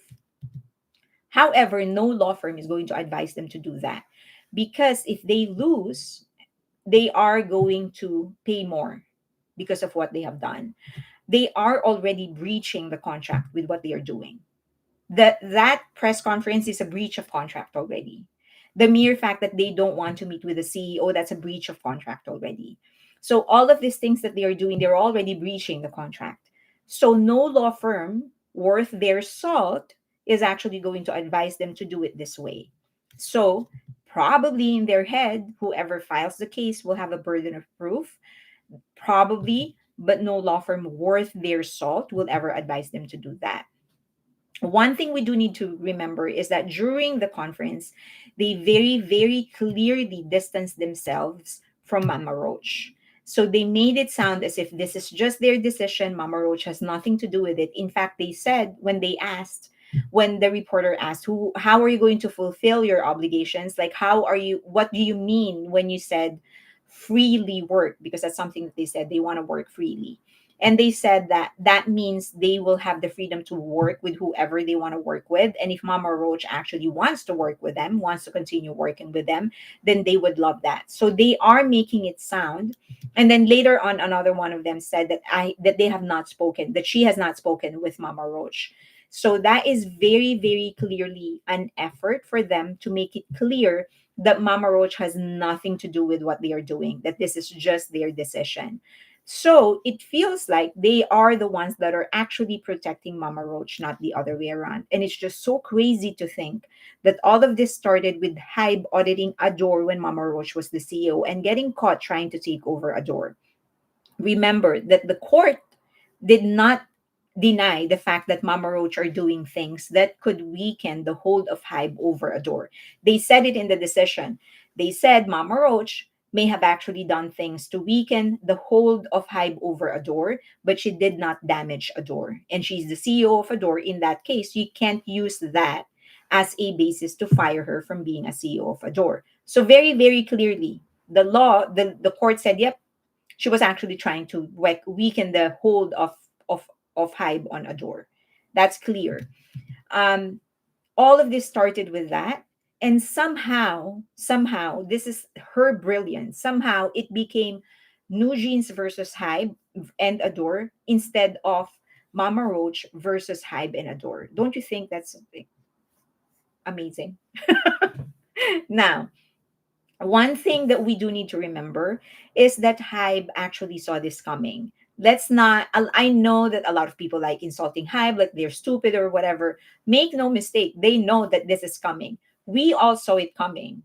I mean, if you're a member of my Patreon community, you know that we're already assuming this is going to come. It's just a matter of time that they were going to file for a termination, that they would leave ADOR, and they're going to do everything and anything that they can to continue working with me, with Mama Roach. So if we can see it, so can Hype, right? If we can see and actually predict their next move, so can Hype. So make no mistake, they know that this was going to come, and they have very well prepared for this. In the last financial report, they made it a point to emphasize the fact that even without new jeans, the company value is fine. Okay, everything that they have done since then have been to show that they are all making an effort to respond to new jeans requests, so that in the legal proceeding they can present everything that they have done. In other words, the letters that they have published, the responses that they have made, them continuing to make an effort to prepare for next year's tour and the next album, trying to secure new endorsements for the company. All of this because they want to make sure that when they go to court, they can clearly prove that they have done their part and then some. That all that they have done everything that they can to make new jeans feel and know that their interest is being protected. So this, they are not, when you read those letters being written by the CEO, by the CEO of Hybe, it's not them begging to stay, to make new jeans stay.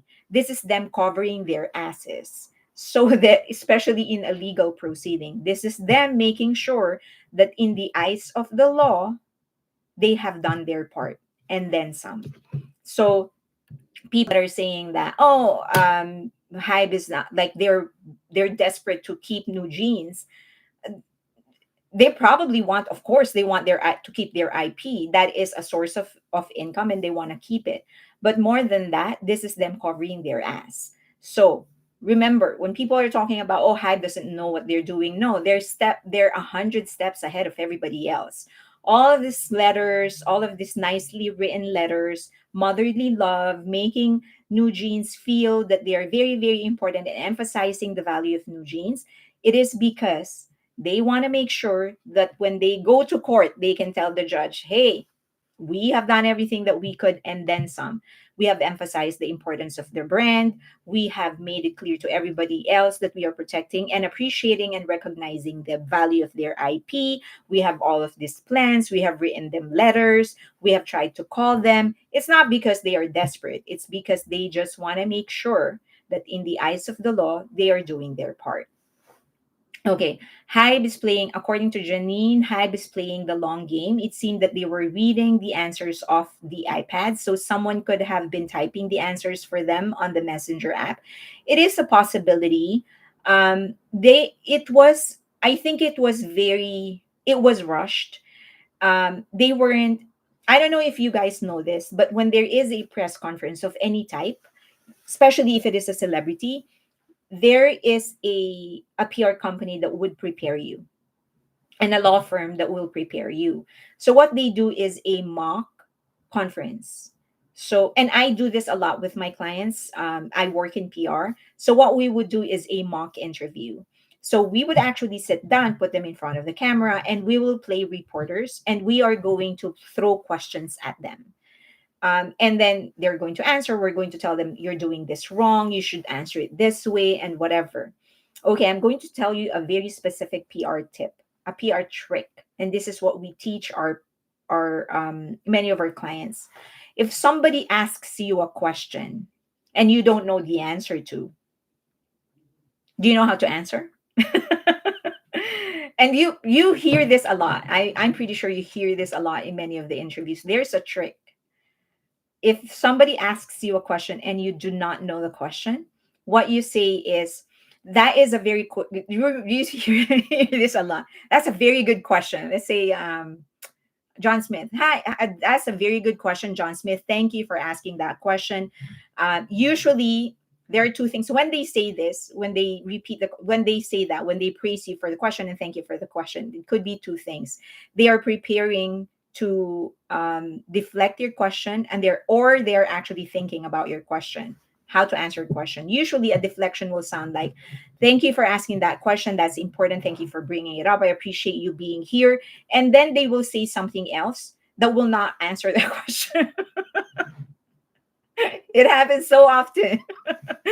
Okay, one important, the latest thing, the most prominent time, one of the times that it actually, um, that actually happened was Jerome Powell. I don't know if you know him, but he's the head of our central bank in the United States of America, and and he was asked, when was that? I think several that happened this year, but several months ago, and he was asked like, how do you determine how much money to print in the US? Because remember, we have the overprint in the US dollar. And he was asked, how do you determine how much money to print? And he was like, this thing actually goes through so much, like a complicated process on how we're actually, for how we actually make a decision on that. But and then he started talking about how much money they have printed before. He didn't answer how they're determining how, how they're making a decision on how much money to print. He went and actually went through the every month and how much they have printed. Like that's not an answer to the question. You hear that a lot. It's called a deflection. So just try to notice. So that is one trick that a lot of PR people actually, we teach that to our clients. We don't know how to the answer to the question, deflect.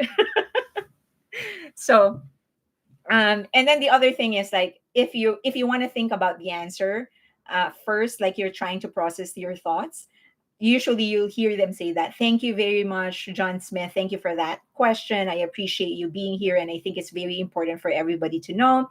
Now this is the thing. So then once in that time frame, you should have been able to think about the answer.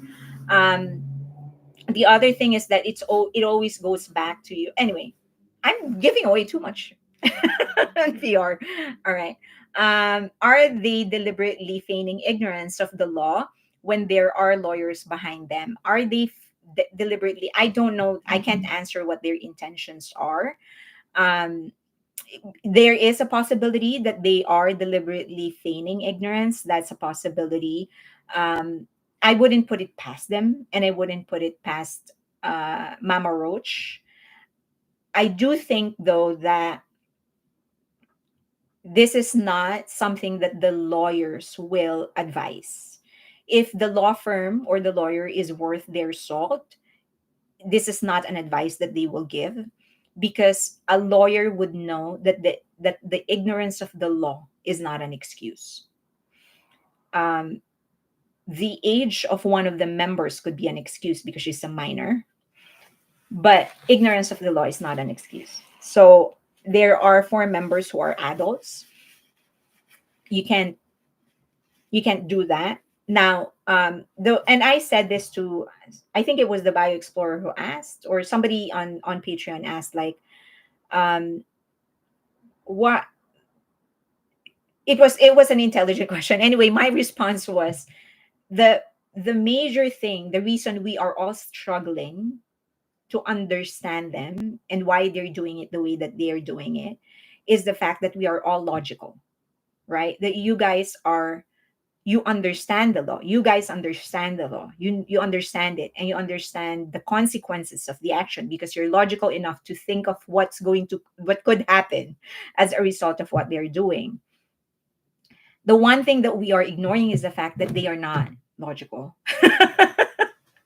so so you're asking a logical question and you're expecting a logical answer, but you're not talking to a logical person. So it's like talking to, you know, I don't want to say it, but you're talking to somebody who has no capacity to answer your question. So it will never make sense to you because you're a logical, intelligent person. That is not who you're talking with. They are confused. They have been brainwashed. They only know one thing. And so don't expect for them to understand everything else because they are so hyper focused on something and they have been manipulated to think this way. Um, they have just been treated as pawns and not normal girls. Yeah, they are. So it will never make sense to you. What they are doing will never make sense to you because to a logical person, this is not something that we will do. But they have been brainwashed for so long. This is all that they know.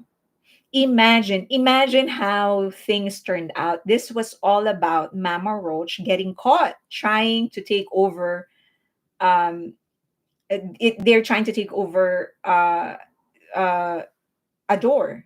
That was the entire thing. It was never about the five girls. And then somehow Mama Roach is out and it's all about the five girls versus ADOR. Imagine that. What kind of a freaking plot twist was that? So you gotta give it to her for being able to do this. I know a lot of people, but you gotta give her credit for being able to do that. My whole family on my mother's side has a law firm, and my mother practiced civil and company law. Says contracts don't work the way these girls think that they do. No, Disha, you're right, and you know that we like all of you know that. But that is because you know. It's because you understand, but they don't. Um, Now, going back, is there a possibility that they're just pretending to be that way? Of course, there's always a possibility that they're just feigning ignorance. Of course, that is always a possibility. But that is a very, very bad advice that they got. If I were the PR person handling this case, or even like a from a law firm, I know that no law firm, no lawyer worth their salt will advise them to do it this way. How do you terminate a contract, then announce you have a concert which is funded by the company you terminated your contract with? I think Hybe and Adore will do everything and anything that they can to try and like to operate as normal, meaning they will try to get them projects, they will try to get them an album, concerts, brand deals, and they will try to continue doing that and see if the five girls will actually fulfill their obligations. And I think they won't do anything for as long as the girls are fulfilling their obligations because nobody wants to bring this to court. Let's be honest about it. And you guys would know that, especially if you own your own company, you don't want that expense. It's expensive to go to court. So I think they're going to try and just operate as normal. And if the girls continue working, it's just going to be status quo. Like this is just lip service, right? This is just them saying that the contract is terminated, but it's actually not terminated, and they're fulfilling the contract. So it's like it's status quo. So I think if for as long as the girls actually fulfill the obligations, they will just proceed as normal. I think things are going to start when they start not fulfilling their obligations. But the thing about them and the thing I think the culture in and it kind of spilled when they were talking about it. I think they put a lot of value in brand deals because it's gaining them a lot of money. We now know that in terms of sales, they don't sell a lot in Japan. So they're only selling a lot in Korea, which is not a lot of money. So a lot of the money that they're getting is coming from brand deals. So they put a lot of importance in that. Now, if you are a sane company, you're never going to deal with Mama Roach or the five girls directly because Hybe is going to drag you to court. They're going to drag you to court. They're going to drag you to hell back and then hell again. Because you can't do that. And any sane company will know that. I can't go to you directly because you are under contract with Hybe. So I'm going to go to Hybe if I want you as a brand endorser. So for as long as that is happening, like all the brand deals is going to go through Adore and Hybe, then they won't have a problem. I think at some point somebody's going to make a mistake and actually deal with the five girls directly. That's when HYBE and ADOR can actually make an example out of them. Now, the other thing is that the five girls may start using another name. That's another thing that they could do, try and do. They may start using another name. They want, okay, I saw on Reddit there was a conversation about how Henny's work visa would expire if she actually left ADOR and she'd have to leave South Korea. Um, no, that is a possibility, but then she can also get another work visa. It is a recurring theme. It's like, according to Ophelia, it's a recurring theme. It's like the elbow situation. The elbow situation. Okay, this is too fast. Claire Arsenal said, "Do we know whenever whatever happened to the stylist that Mama Roach paid directly? Is she being sued too?" I think she's also being sued. Celeste, where are they expecting to train and get music to sing? As far as I know, none of them produce their own music. Um, where are they expecting? So they said that they want to work with Mama Roach. So Mama Roach does have some contacts. Many of the people that she tapped to work with the five girls aren't contacts of Adore. They were her contacts. So that's one thing. That's one source that they can get their songs from. The other thing is, in the last talk that Mama Roach delivered, she mentioned, no, not the last one. So the in when she did the um was it Samsung the Yonde card talk or something, she mentioned that she already has the next album finished, so it's ready. So it could be that she's going to release that. Beja, they know they can't keep the name, but they said that they would like to. They said that they're going to do everything they can to regain the name. um Sakura HYBE has the funds to recruit new members and use a new concept. I think they're going to, whatever concept that they prepared for New Jeans, I think for the five girls, I think they will eventually use for another group. In the last live stream, I actually went through some of the things that I think they should start doing under Adore. For now, New Jeans is the only IP that they have that still belongs to them. But I do think that they need to start tapping um, Adore to do other things, because they can't continue paying for people who are not doing anything. So for sure, they are preparing something. I am sure of that. We just don't know yet because these things usually take time. I'm sure they're starting something. It could be a new group, it could be a restructuring, it could be a rebranding, or it could be, in the last live stream I said, um it they could like use Adore as uh, a label for non K-pop, like for example for their soloists or bands, rock bands or actual underground hip hop. um so maybe it could be something else that we have totally not thought of. So but I am pretty sure that Adore is not just going to lie there and not do anything. That's not a good business practice. It has to earn. Or actors, yes, BTS Forever 7, yeah, that's another thing I mentioned. It could be for actors, models, like other types of talents and artists that don't fall under K-pop. Leia said if they cancel their contract but still intend to fulfill their obligations, does not mean Adore doesn't need to pay them for whatever they do.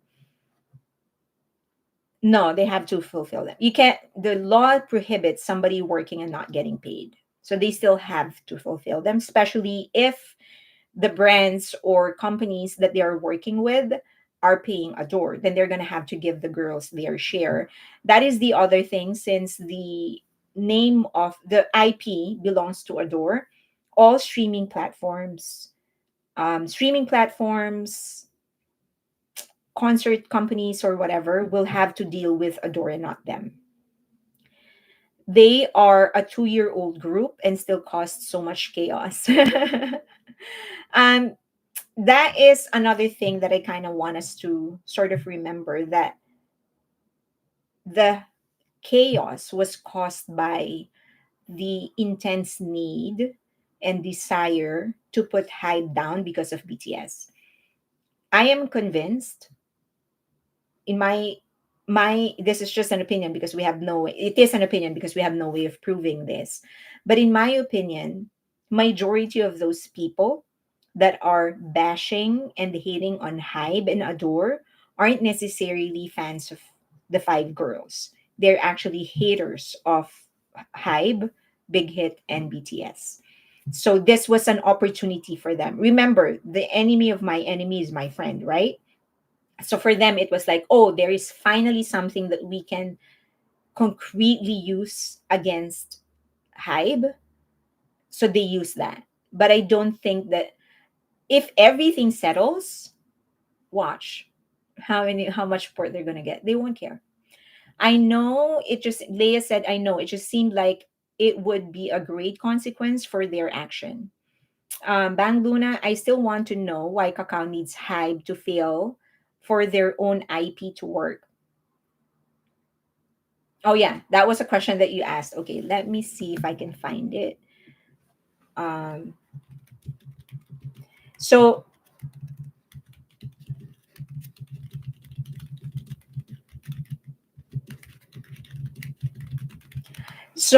let's see.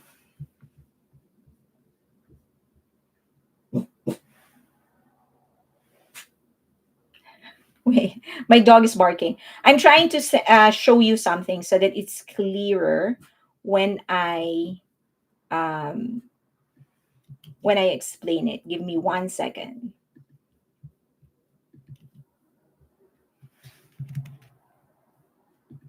Here.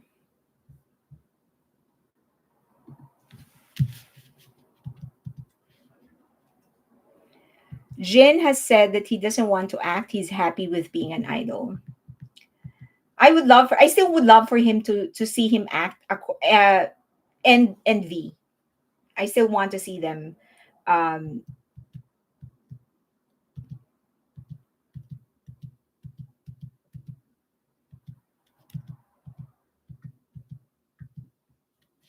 okay, 1 second. I'm just going through. So I want to share the.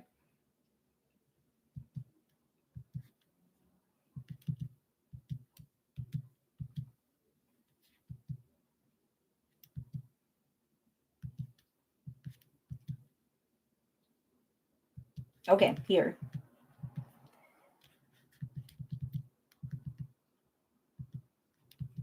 Here you go.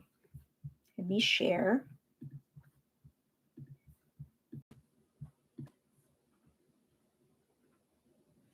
Do you see it? Suga would be a good actor too. I think all of them can with specific roles. It's just that I think Jin and V are the two with like the most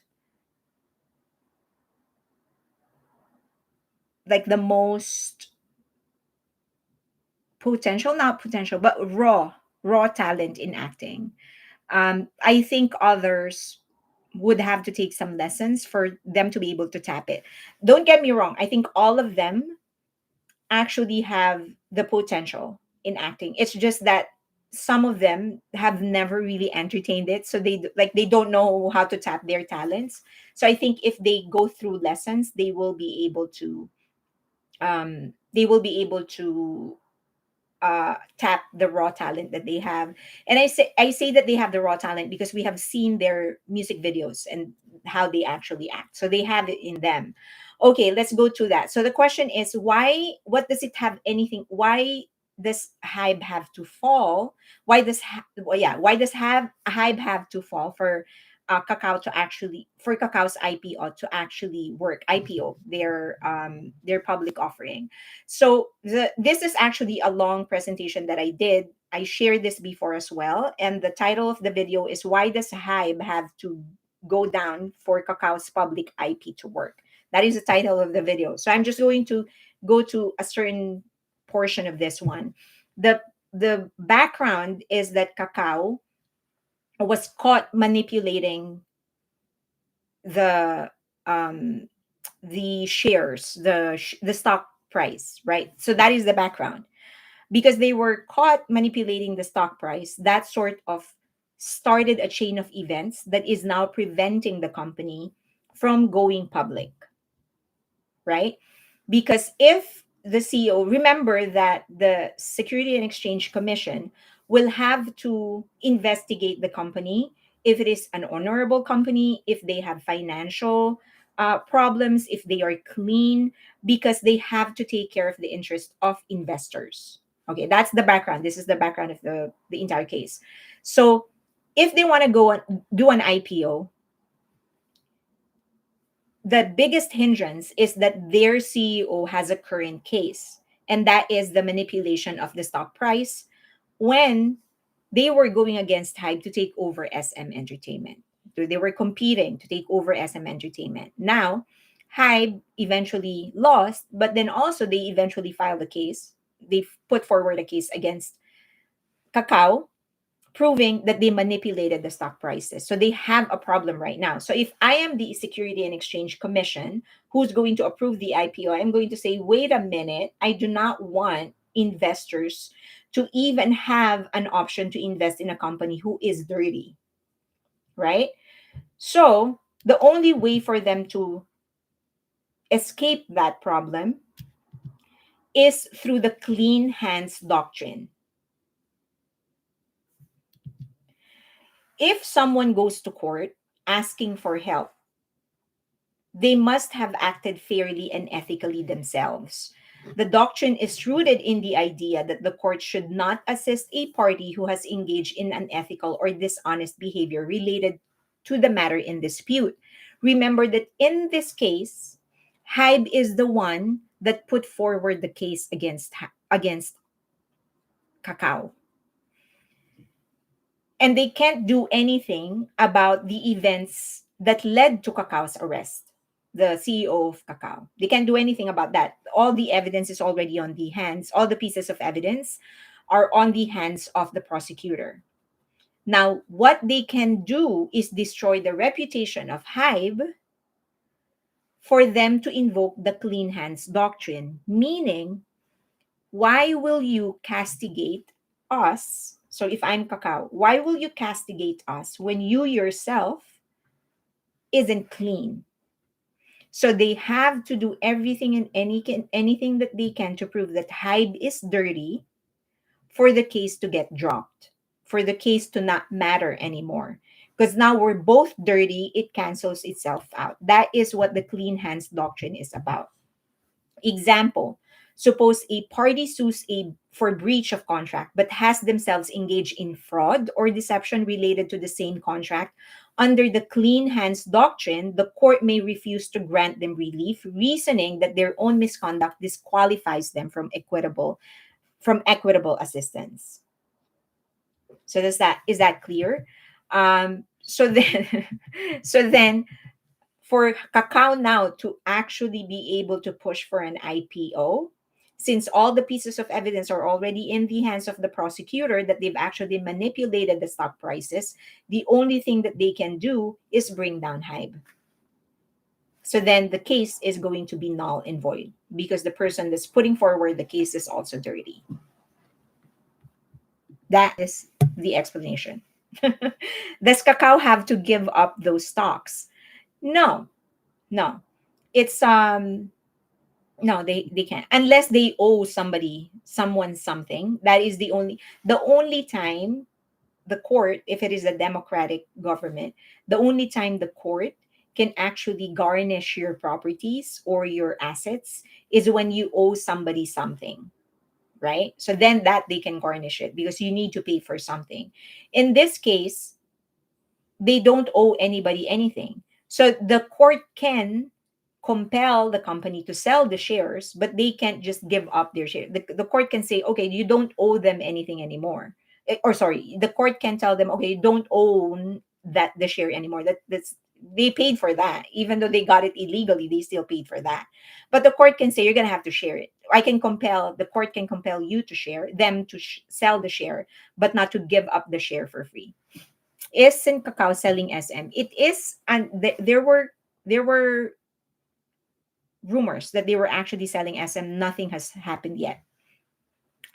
Basically, mudslinging so they can't be called bad. Yeah, like everybody's bad, so nobody's bad. Mary R. Wow. So instead of fixing your company, you go after the other company.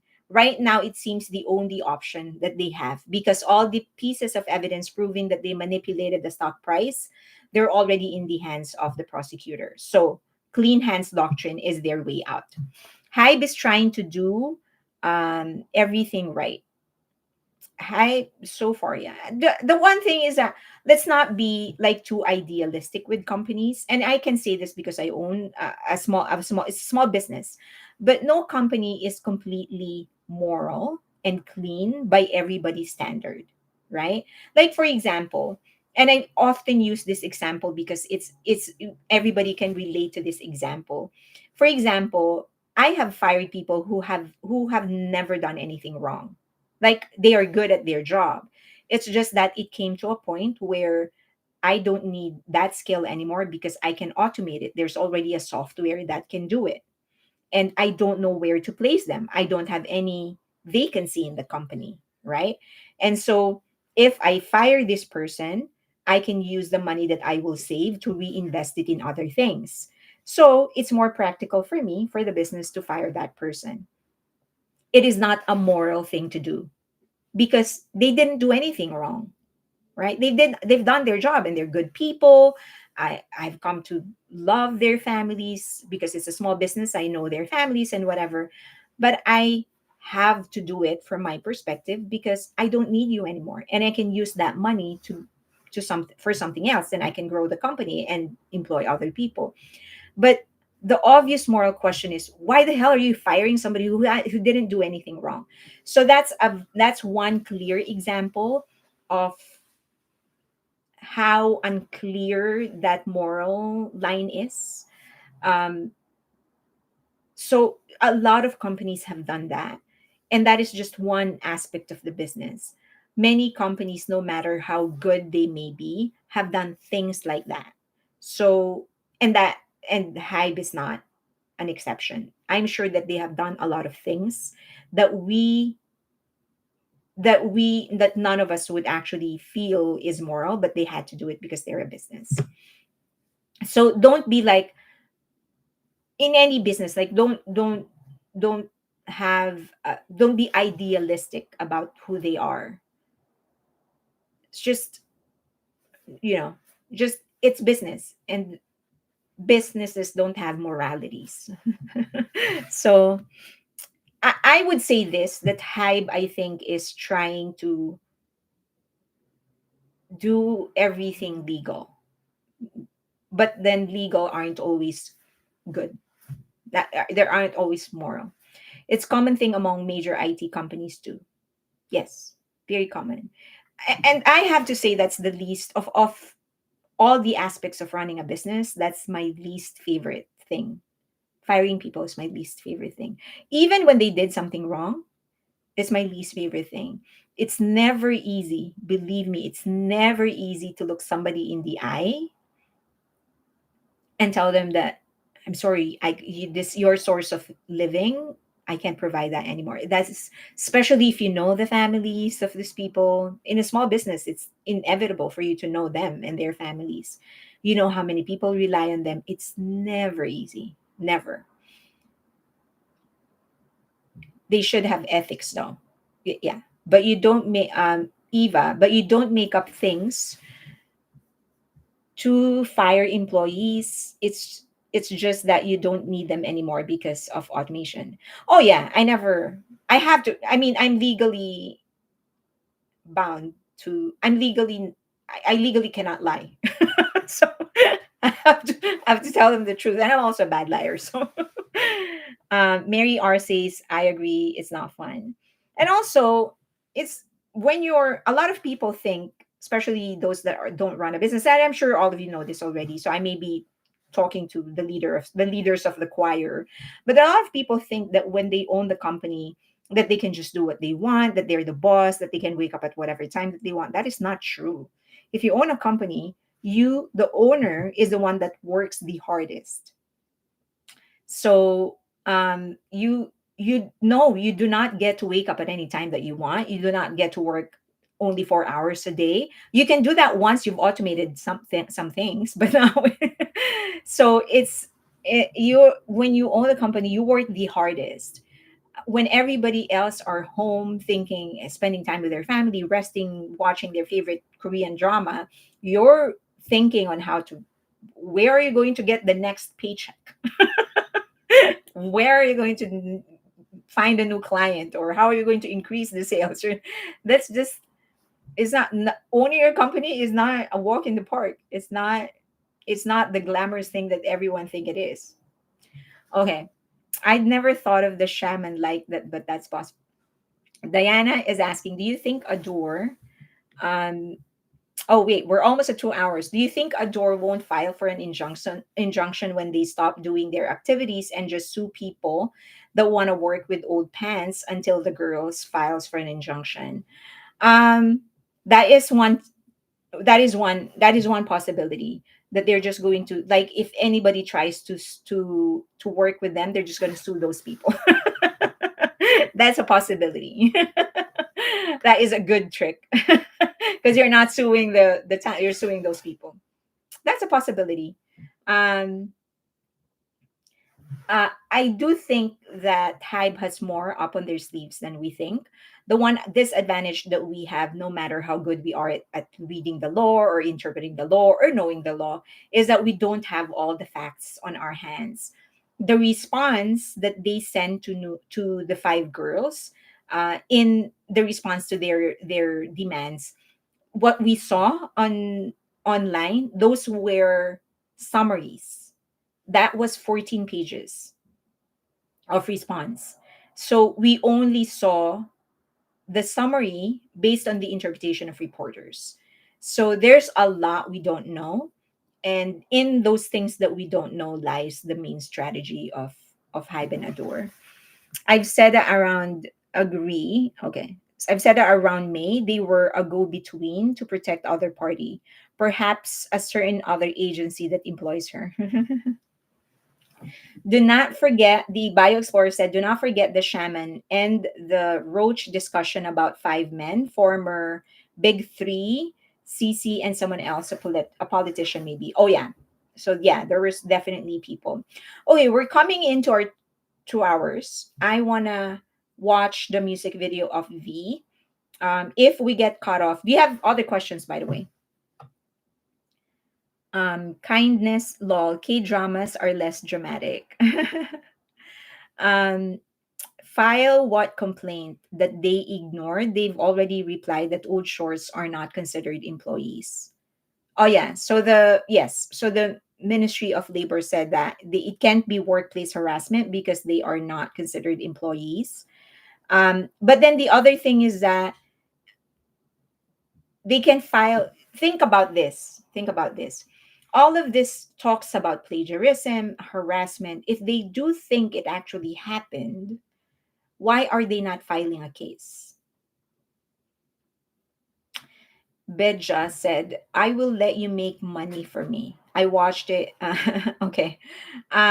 Living Sweetly, it's possible that the shaman is not hiding, but at the bottom of the Han River. Oh my God. Okay. Arsenal, clear Arsenal, no. Off album pushing. I like the case was Starship and KAKAO. Beja, it was cinematic still version V. It has a cinematic still version. Okay, 1 second. Let us. Okay, so the Bio Explorer said, Grandma always said, whatever is done in the dark will come out in the light of day. I want to live to see all this come to light. Um, Me too. Hype is about to sue 7 YouTube channels by Jennifer Joy. Yeah, so they were granted the their request to actually get um the identity of 7 YouTube channels. I think there are more. Bang Luna said, sorry folks, gotta go. Bye. Thank you, Bang Luna. I hope I answered your question. Did I answer your question?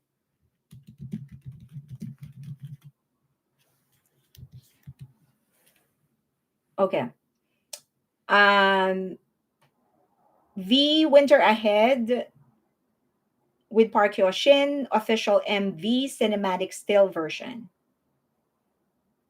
I will watch this. Let's all watch it together. If you want to stay, go ahead and stay. I might get blocked. They might take me down. But if I don't get to say, if they take me down, thank you all so much for joining me in this live. This live. I hope that I really appreciate it. I know it's the day after Thanksgiving. Many of you are actually still spending some time with my family. I always appreciate you being here. Um, the Bio Explorer said maybe periodically stop it, and then I will try that. So I will play this. If I don't get cut off, I will watch another. I will recommend another music video. I just like recommending other artists to you guys. So I'll recommend another music video. If I still don't get cut off, then I will watch Jin's content until I get cut off. But thank you all so much. You guys are free. Of course, you can do whatever it is that you want. But if you need to go, I perfectly understand. But if you want to stay and join us, you're welcome to do so, of course. All right, let's watch V's music video. All right.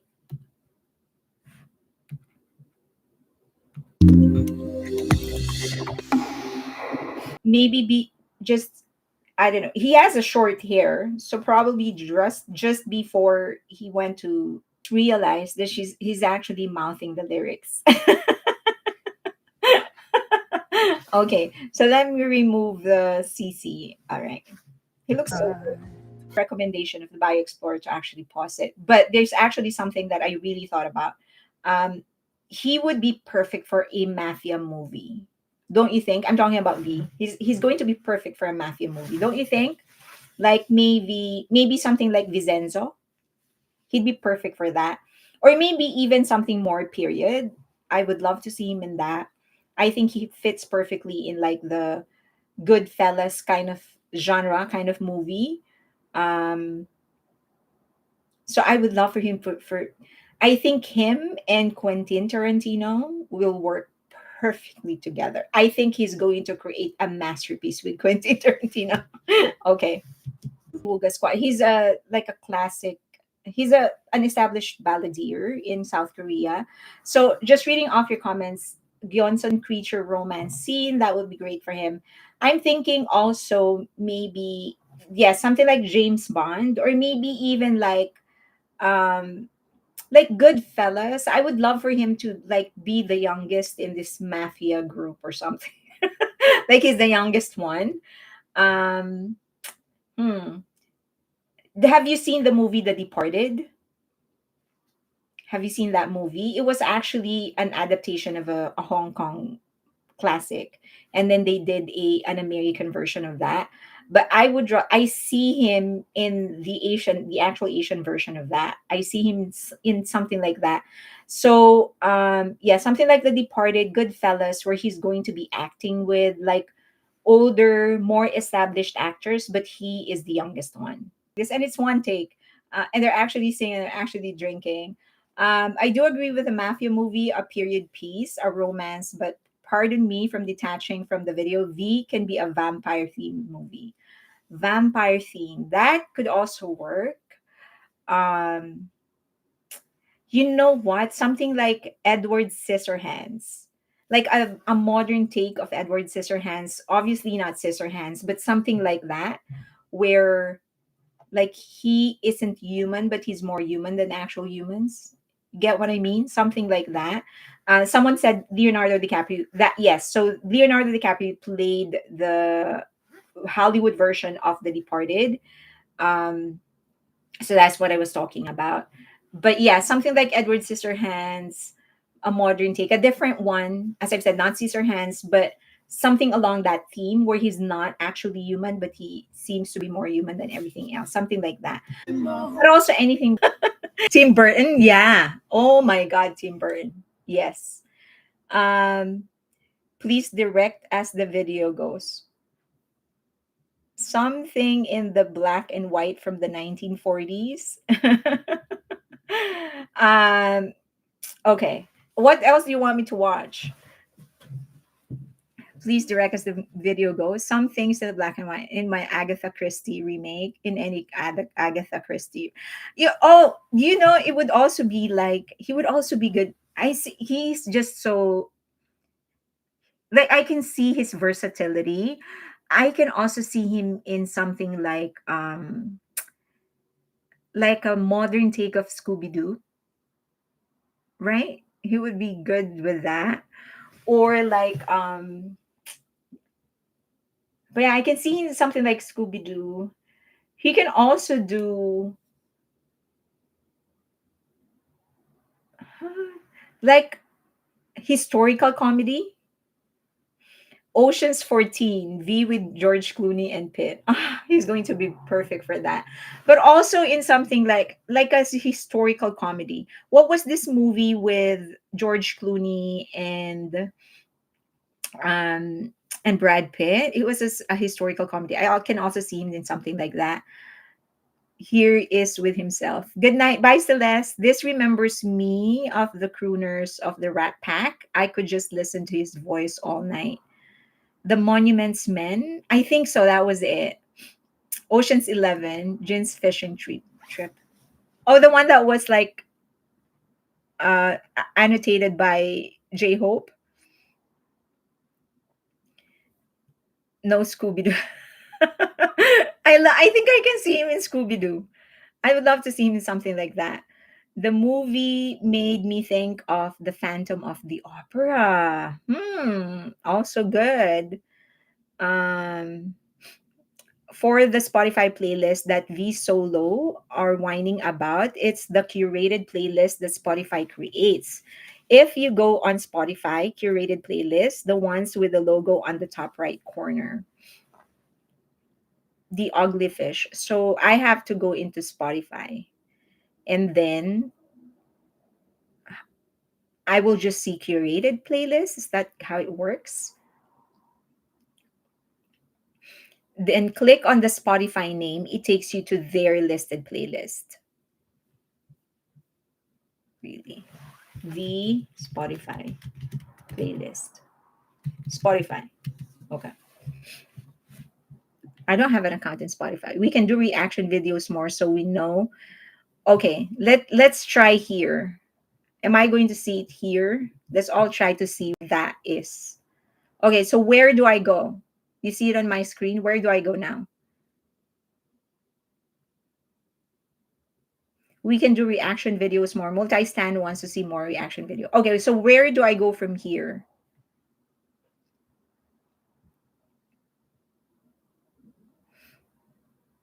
V has an operatic vocal too, a soprano.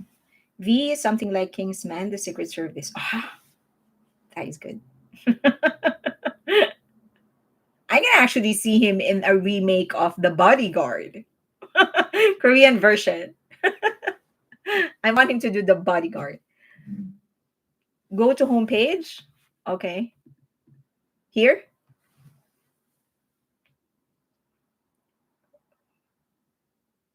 Then what? If you scroll down, you will see Spotify list.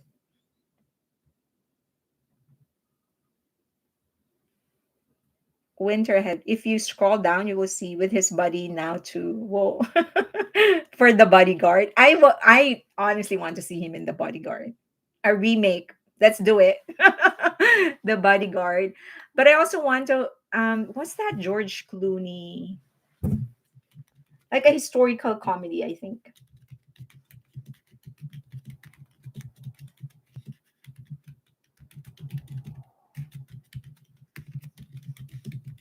Tell me what am I going to do with to find that?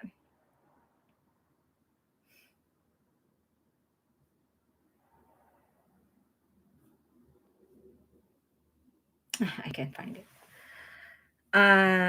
Search winter ahead. Okay, search winter ahead. All right. Okay, now what?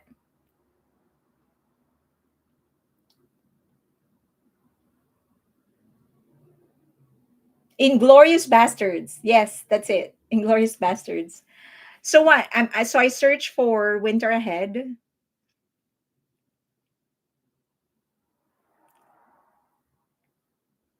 Click on playlist. Oh, here. And then, so these are the playlists where he is in, right? So you're saying that if it doesn't have,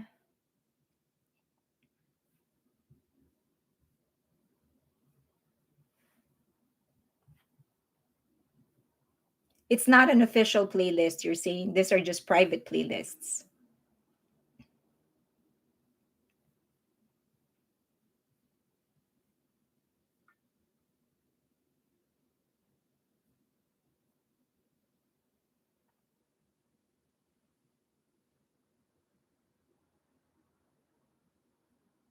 There are two on that page, right? Those are user. So these are user playlists. So you're saying Spotify has their own playlist. Search for today's top hits. No, I know that. But what I think my question is, where do they get that, like, graph that shows there are only three playlists that has winter ahead? How do I find that?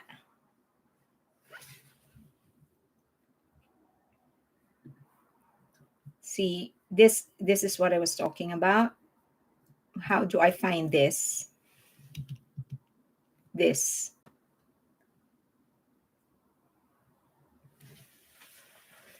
How do I find that? Song stats. Security identity said song stats. This is funny. I have absolutely no idea what I'm doing. Song stats. Where do I see song stats? Type winter ahead. That's it. I typed winter ahead. Am I frustrating you guys? Let's just watch a music video.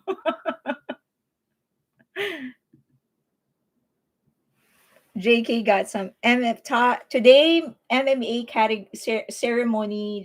Jungkook got some nominations. Okay, what do you want me to do? What do you want me to watch? Not on Spotify. It's a website. It's a website. You can see it in a. Is it a website that's connected to Spotify? And how sure are we that they are accurate?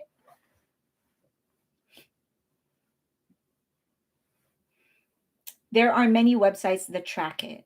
Okay. So there are many websites that track it, but how do we know that these websites are accurate? Do they have like an API that's connected to Spotify? Something like that. What do you want me to watch? Let's watch something. um, okay, share. Do you want to watch gin fishing? Is therapeutic. Highest bid? I saw that. I'll show you. So for everybody who don't know, so apparently the record holder for for the highest photo card ever sold right now is Jimin, and it was sold. I'll show it to you guys. I don't know if you guys know this, but it was sold for like 20,000 or something like that. I think these people are crazy. It's like, I mean, of course, I know how the market power of BTS. It's just that I was shocked that um, they would actually buy a photo card here, here.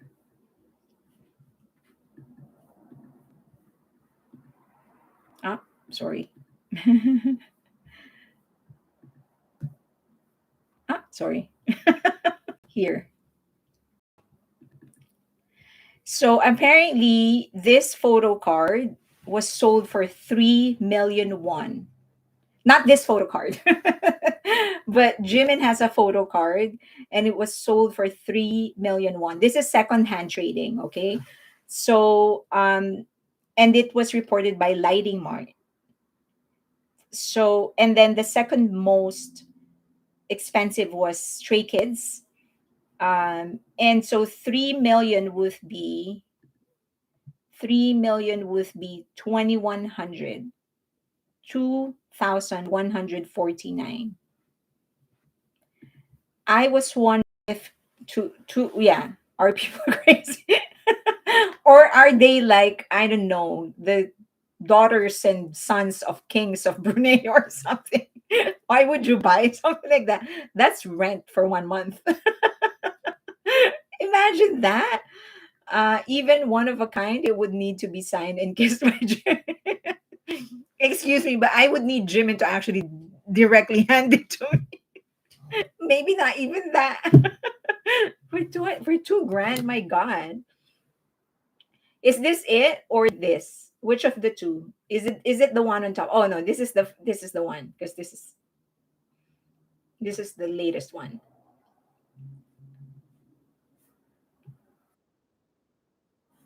So let's do. So okay, Jin in Dolby, I'll be there. All right. So if I get caught off, thank you guys. This has been so much fun. I'm sorry for frustrating you about the Spotify list. Thank you for joining me. If I get caught off, belated happy Thanksgiving. I'll see you again. I'll go live on Monday night as usual. And I hope to see you then. I hope that things have a little bit more of a clarity when it comes to ADOR and HYBE by then. But more than anything else, I do wish that we could keep Who and Running Wild inside Billboard Hot 100. We would know it by then. And yeah, thank you very much to everybody, and I'll see you again. Let's continue watching. If you stay, I appreciate it. But if you have to go, I totally understand. Okay, let's go.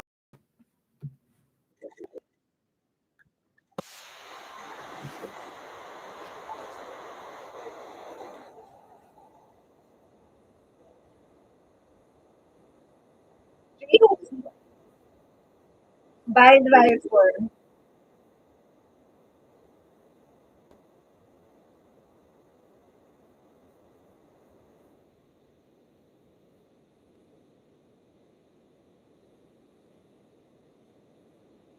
I kind of feel it's unfair that you look this good at this hour of the day. Like, this is 3 a.m. He woke up with no makeup and he looks this good. I think it's just unfair. Me, thank you for keeping us focused on media. Of course. You're welcome. And thank you for keeping me focused as well.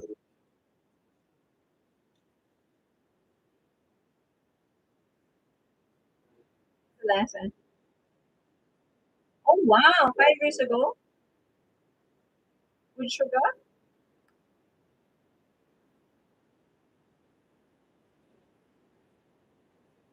Do you hear it?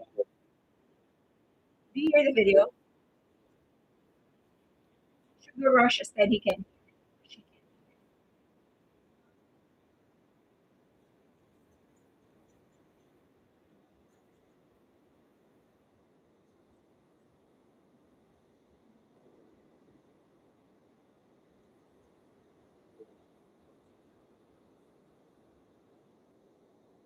Have a great night, handpainted face.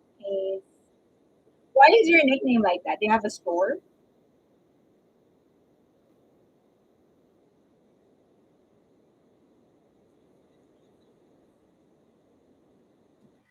Leia, no audio for you.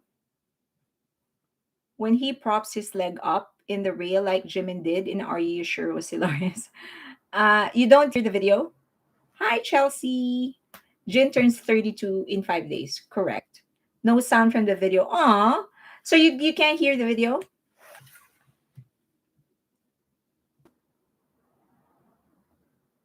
You can't hear the video? I don't want to continue if you can't hear it. I want us all to enjoy it. Your lives, I need to keep a reminder first. I am in India, and Monday night for you is Tuesday morning for me. Okay. Radhika. Spotify wish. No sound. All right. Well, I don't want to continue if you guys are not going to hit. I want us all to enjoy the videos together. Maybe YouTube is blocking it. It's buffering or something. No sound. No sound. Captions work. Yeah, but I want to. Do you enjoy it with just the captions and not the sound? Oh, I'm going to Jimin's exhibit tomorrow. Who's going to Jimin's exhibit? I'm going to Jimin's exhibit, and then I think next live I'm going to discuss what happened to both the Jungkook's exhibit and Jimin's exhibit. No sound. Okay, I don't want to continue without the sound. But with the music video of V, were you able to hear that? I want to talk more about the members. I've got sound. Oh, you got sound. Of course, Jimin. His solo fandom is wow. His Spotify. Okay. Happy ending game. I saw that. I haven't played it. What's yes? Okay. Um you could hear V's video. All right. Well, but you can't hear this one. Okay, so I don't want to continue unless we're actually gonna be I will you guys can enjoy it. So this is what I'll do. I will do Jin's video, the game of Jin, and then after that you can just go if you want. At least that I don't maybe I don't need to hear as much sound as I have to. Let me see if I can find it. So I'll play this, and then if you guys need to go, I understand. Let me just see. Where do I find it? Jin's happy ending. Is this it?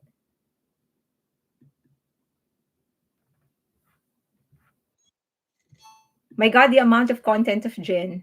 Um, okay, so I'll go to Jimin's exhibit, and then interesting. Okay, okay. Any new song recommendation? I want to recommend, but you might not hear it.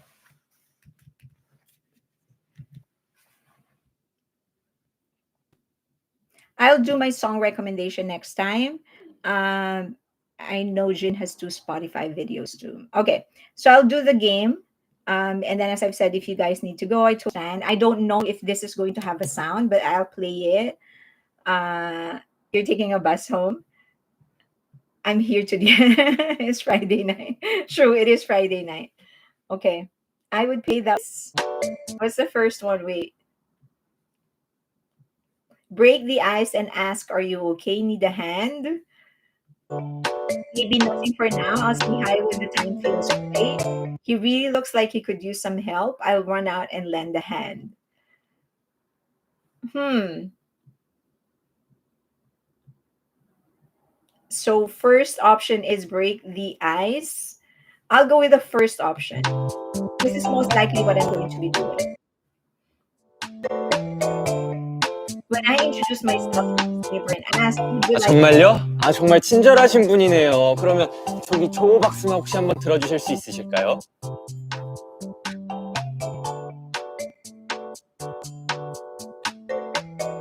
네, 혹시 이 근처에 괜찮은 카페 같은 거 아세요? 제가 아직 이 동네 지리를 잘 몰라서요.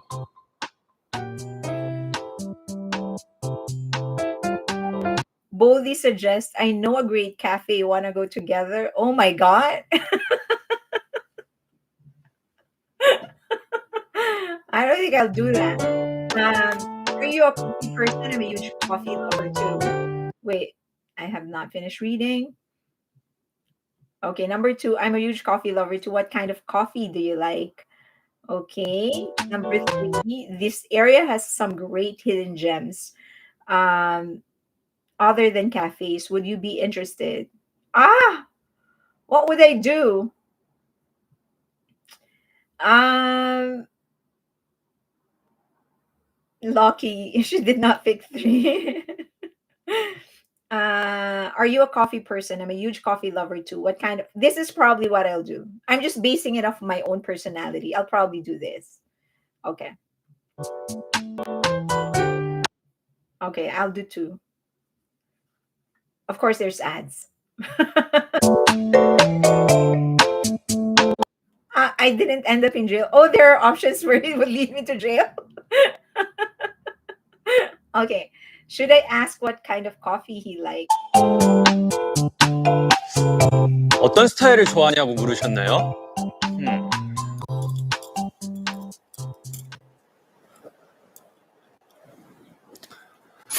저는 에티오피아에서 주로 생산되는 아라비카종의 원두를 좋아합니다. 아라비카종은 기후나 토양 등의 이 민감한 재배가 까다로운 커피지만 로부스타종에 비해 단맛, 신맛. I do think he's gonna do this.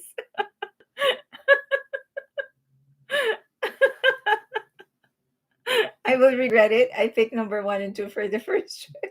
감칠맛 등 이 맛이 풍부하고 향기 또한 이 엄청난 고급 품종으로 인정을 받죠.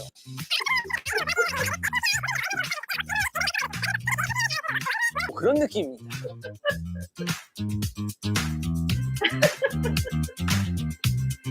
Okay, so it's not number 2.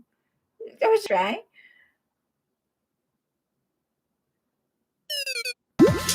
JIN'S is so cute. He's so funny. I don't think he's going to do that. 아이고. I want to explore the other answer first. Not just a single.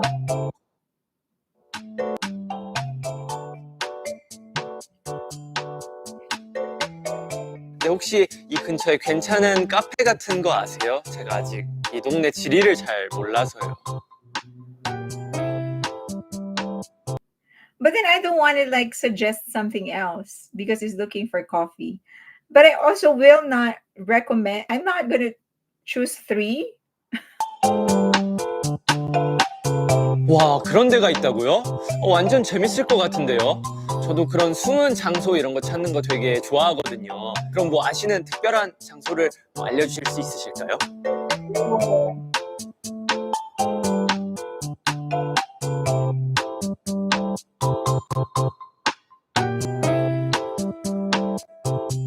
Turns out the guy next door is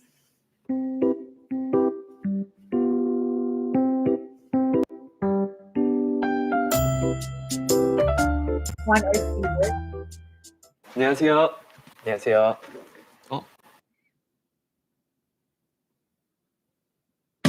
Asked loudly with a big smile, JIN'S, are you working? Too many eyes watching. I'll play it cool for now and maybe message him later. No way. Is this polished guy really the Jin I met yesterday? I quietly observed Jin's new side. I'll probably, honestly, based on my personality, I'll probably go number 3. Okay, let's go 3.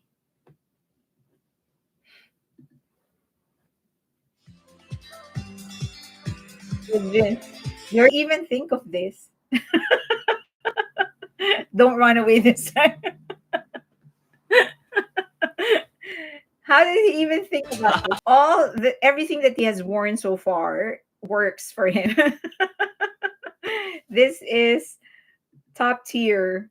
This is just, he looks good in everything. Okay, let me close the other apps. Maybe that's why I'm buffering. The app presentation, you really are adorable. Haha, you'll have to teach me your ways next time. You were amazing. I couldn't tell you were. Okay. You seem like a completely different person. You are multifaceted like a character in a movie. It's so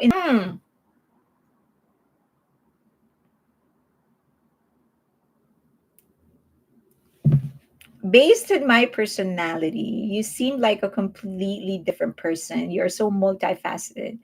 Probably I'll go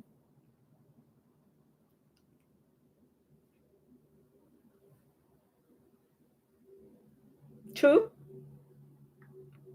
Am I gonna volunteer to be his partner? Probably 1.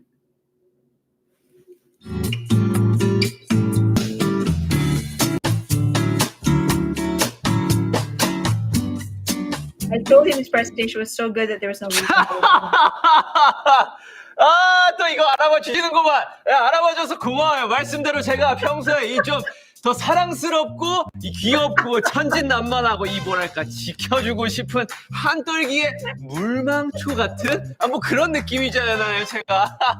하지만 이 Oh my god. 프레젠테이션 앞에 딱 서는 순간 완전 프로 모드로 변신하는 거죠. 이렇게 딱 스위치 켜지는 거 알죠? 이 프로 모드 발동되는 순간 사람들은 나 앞에서 눈을 뗄 수가 없다고 하더라고요. 물론 저처럼 어느 정도 있을 수 있을 것 같은데 뭐랄까 제가 팁을 드리자면 This is so Jin. 중요한 건 해낼 수 있을 거라는 자기 효능.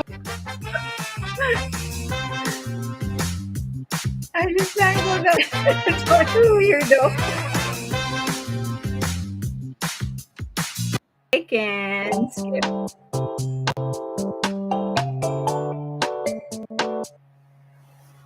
I want to try the different options. Okay, will I introduce myself? 정말요? Okay, 3. This is 와 그런 데가 있다고요? 완전 재밌을 것 같은데요. 저도 그런 숨은 장소 이런 거 찾는 거 되게 좋아하거든요. 그럼 뭐 아시는 특별한 장소를 알려주실 수 있으실까요?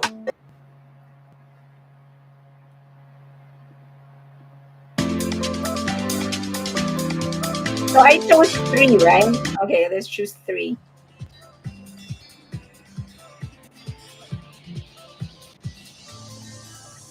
Wait until you see the elevator one, but I don't know how to get there. 너무 쳐다보시.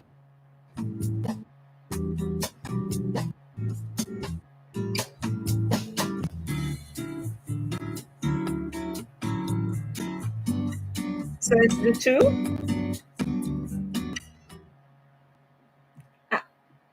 Let's do 2. This is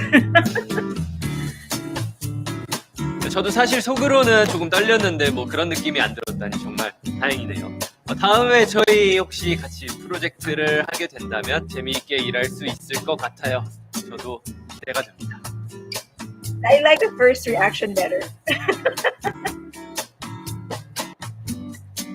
I think that was more Jin. If coincidences keep on repeating.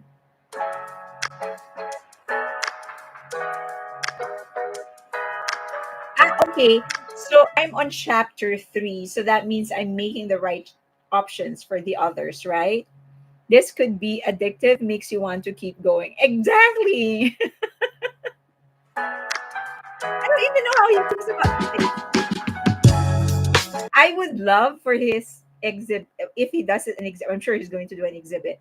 If he does that, it would be nice to have like a choose your own adventure kind of format.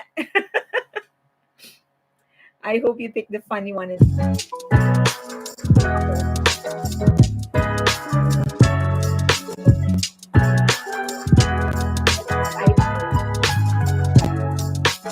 Do you have any dinner plans? Want to grab something together? I'm not gonna say that. Okay. Isn't it crazy how we're neighbors and now we're co-workers too? Feels like something out of the novel. I'm not gonna. What do you usually do after work, Jen? Maybe I'll do a small talk. Okay, let's do this.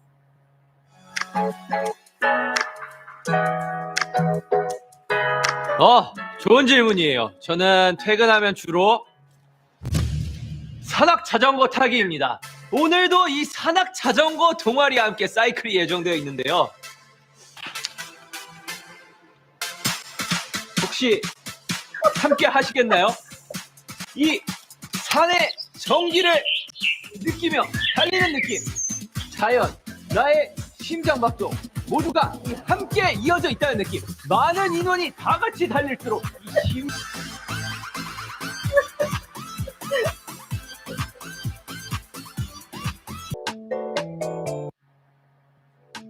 이 I'm wondering who actually made the, like, what kind of participation did he have in creating this choose your own adventure?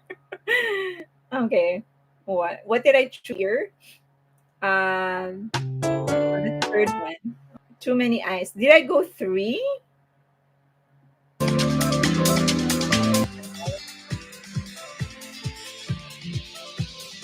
Soup.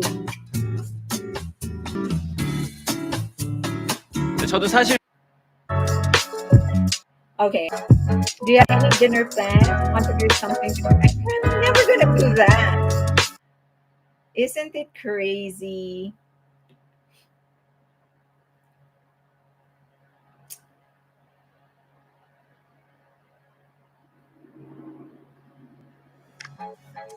Fascinated by this concept. I ended up telling Jen that they were 그러게요. 옆집에서 이렇게 회사 동료가 될 줄이야 뭐 세상 참 신기하죠? 그럼 우리 지금 소설 속 주인공인 건가요? 자주 이렇게 마주치는 것도 어쩌면 소설 속 운명 같은 건가? 그나저나 오늘 혹시 약속 있으신가요? Oh, yes, 있으시면 yeah. 저희 같이 저녁이라도 한 끼 할까요? 뭐 He's asking 혼자 먹기 심심해서요. that was the right option. And I caught off guard but happy if we had a great dinner together.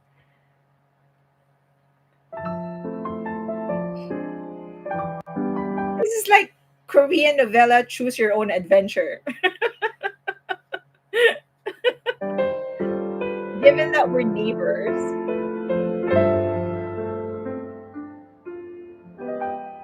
Jin smiled warmly and spoke to me.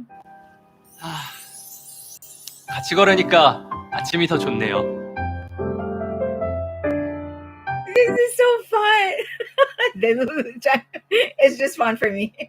I don't see them this way anymore, so it's like a game for me. How should I reply? With a bright smile, say, I agree. I didn't think my morning commute could be this enjoyable. So corny. I feel the same way. I love this to happen every day. I'm not going to do that. And third, you're right. Walking together in this morning like this feels like out of a drama. No Sululu for the. I'll probably go 1. I'll probably go 1.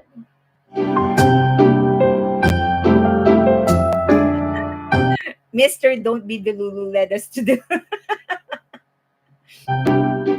어때요? 저랑 같이 매일 아침 걷는 출근 메이트로 계약하실래요?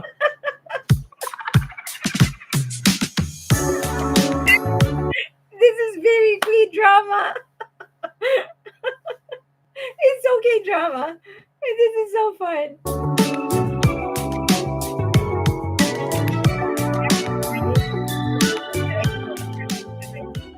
Aw, without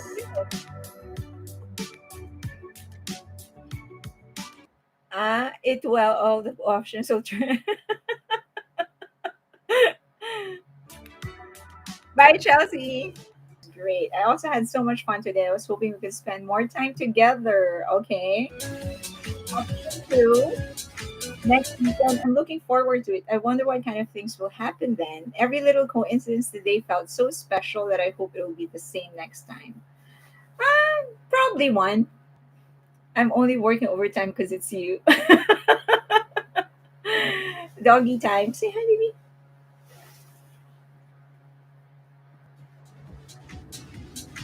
For you guys, so is there, aside from the journey time, what else are there? Congratulations. Yeah, so I'm now dating the Jin game version. Jin, right, for some of these choices. Is he not getting the so what aside from journey, what else are there? I'm gonna have to go through every option. I got navigate first time. So navigate first time. Okay, so there are different. All right. Okay, got it. That was fun. Oh my god, almost 3 hours. Okay, I'm gonna have to go off. Why don't I close with a song recommendation and then we can all go? I'm not gonna talk. I'm just going to share a song with you guys. So that will be the end of our. How's that? Do you like that? Who do I recommend for you? I actually posted. I let you guys. I shared him the other time with you. 1 second.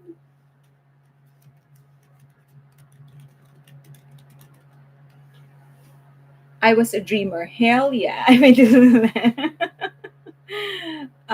Okay, I will share with you.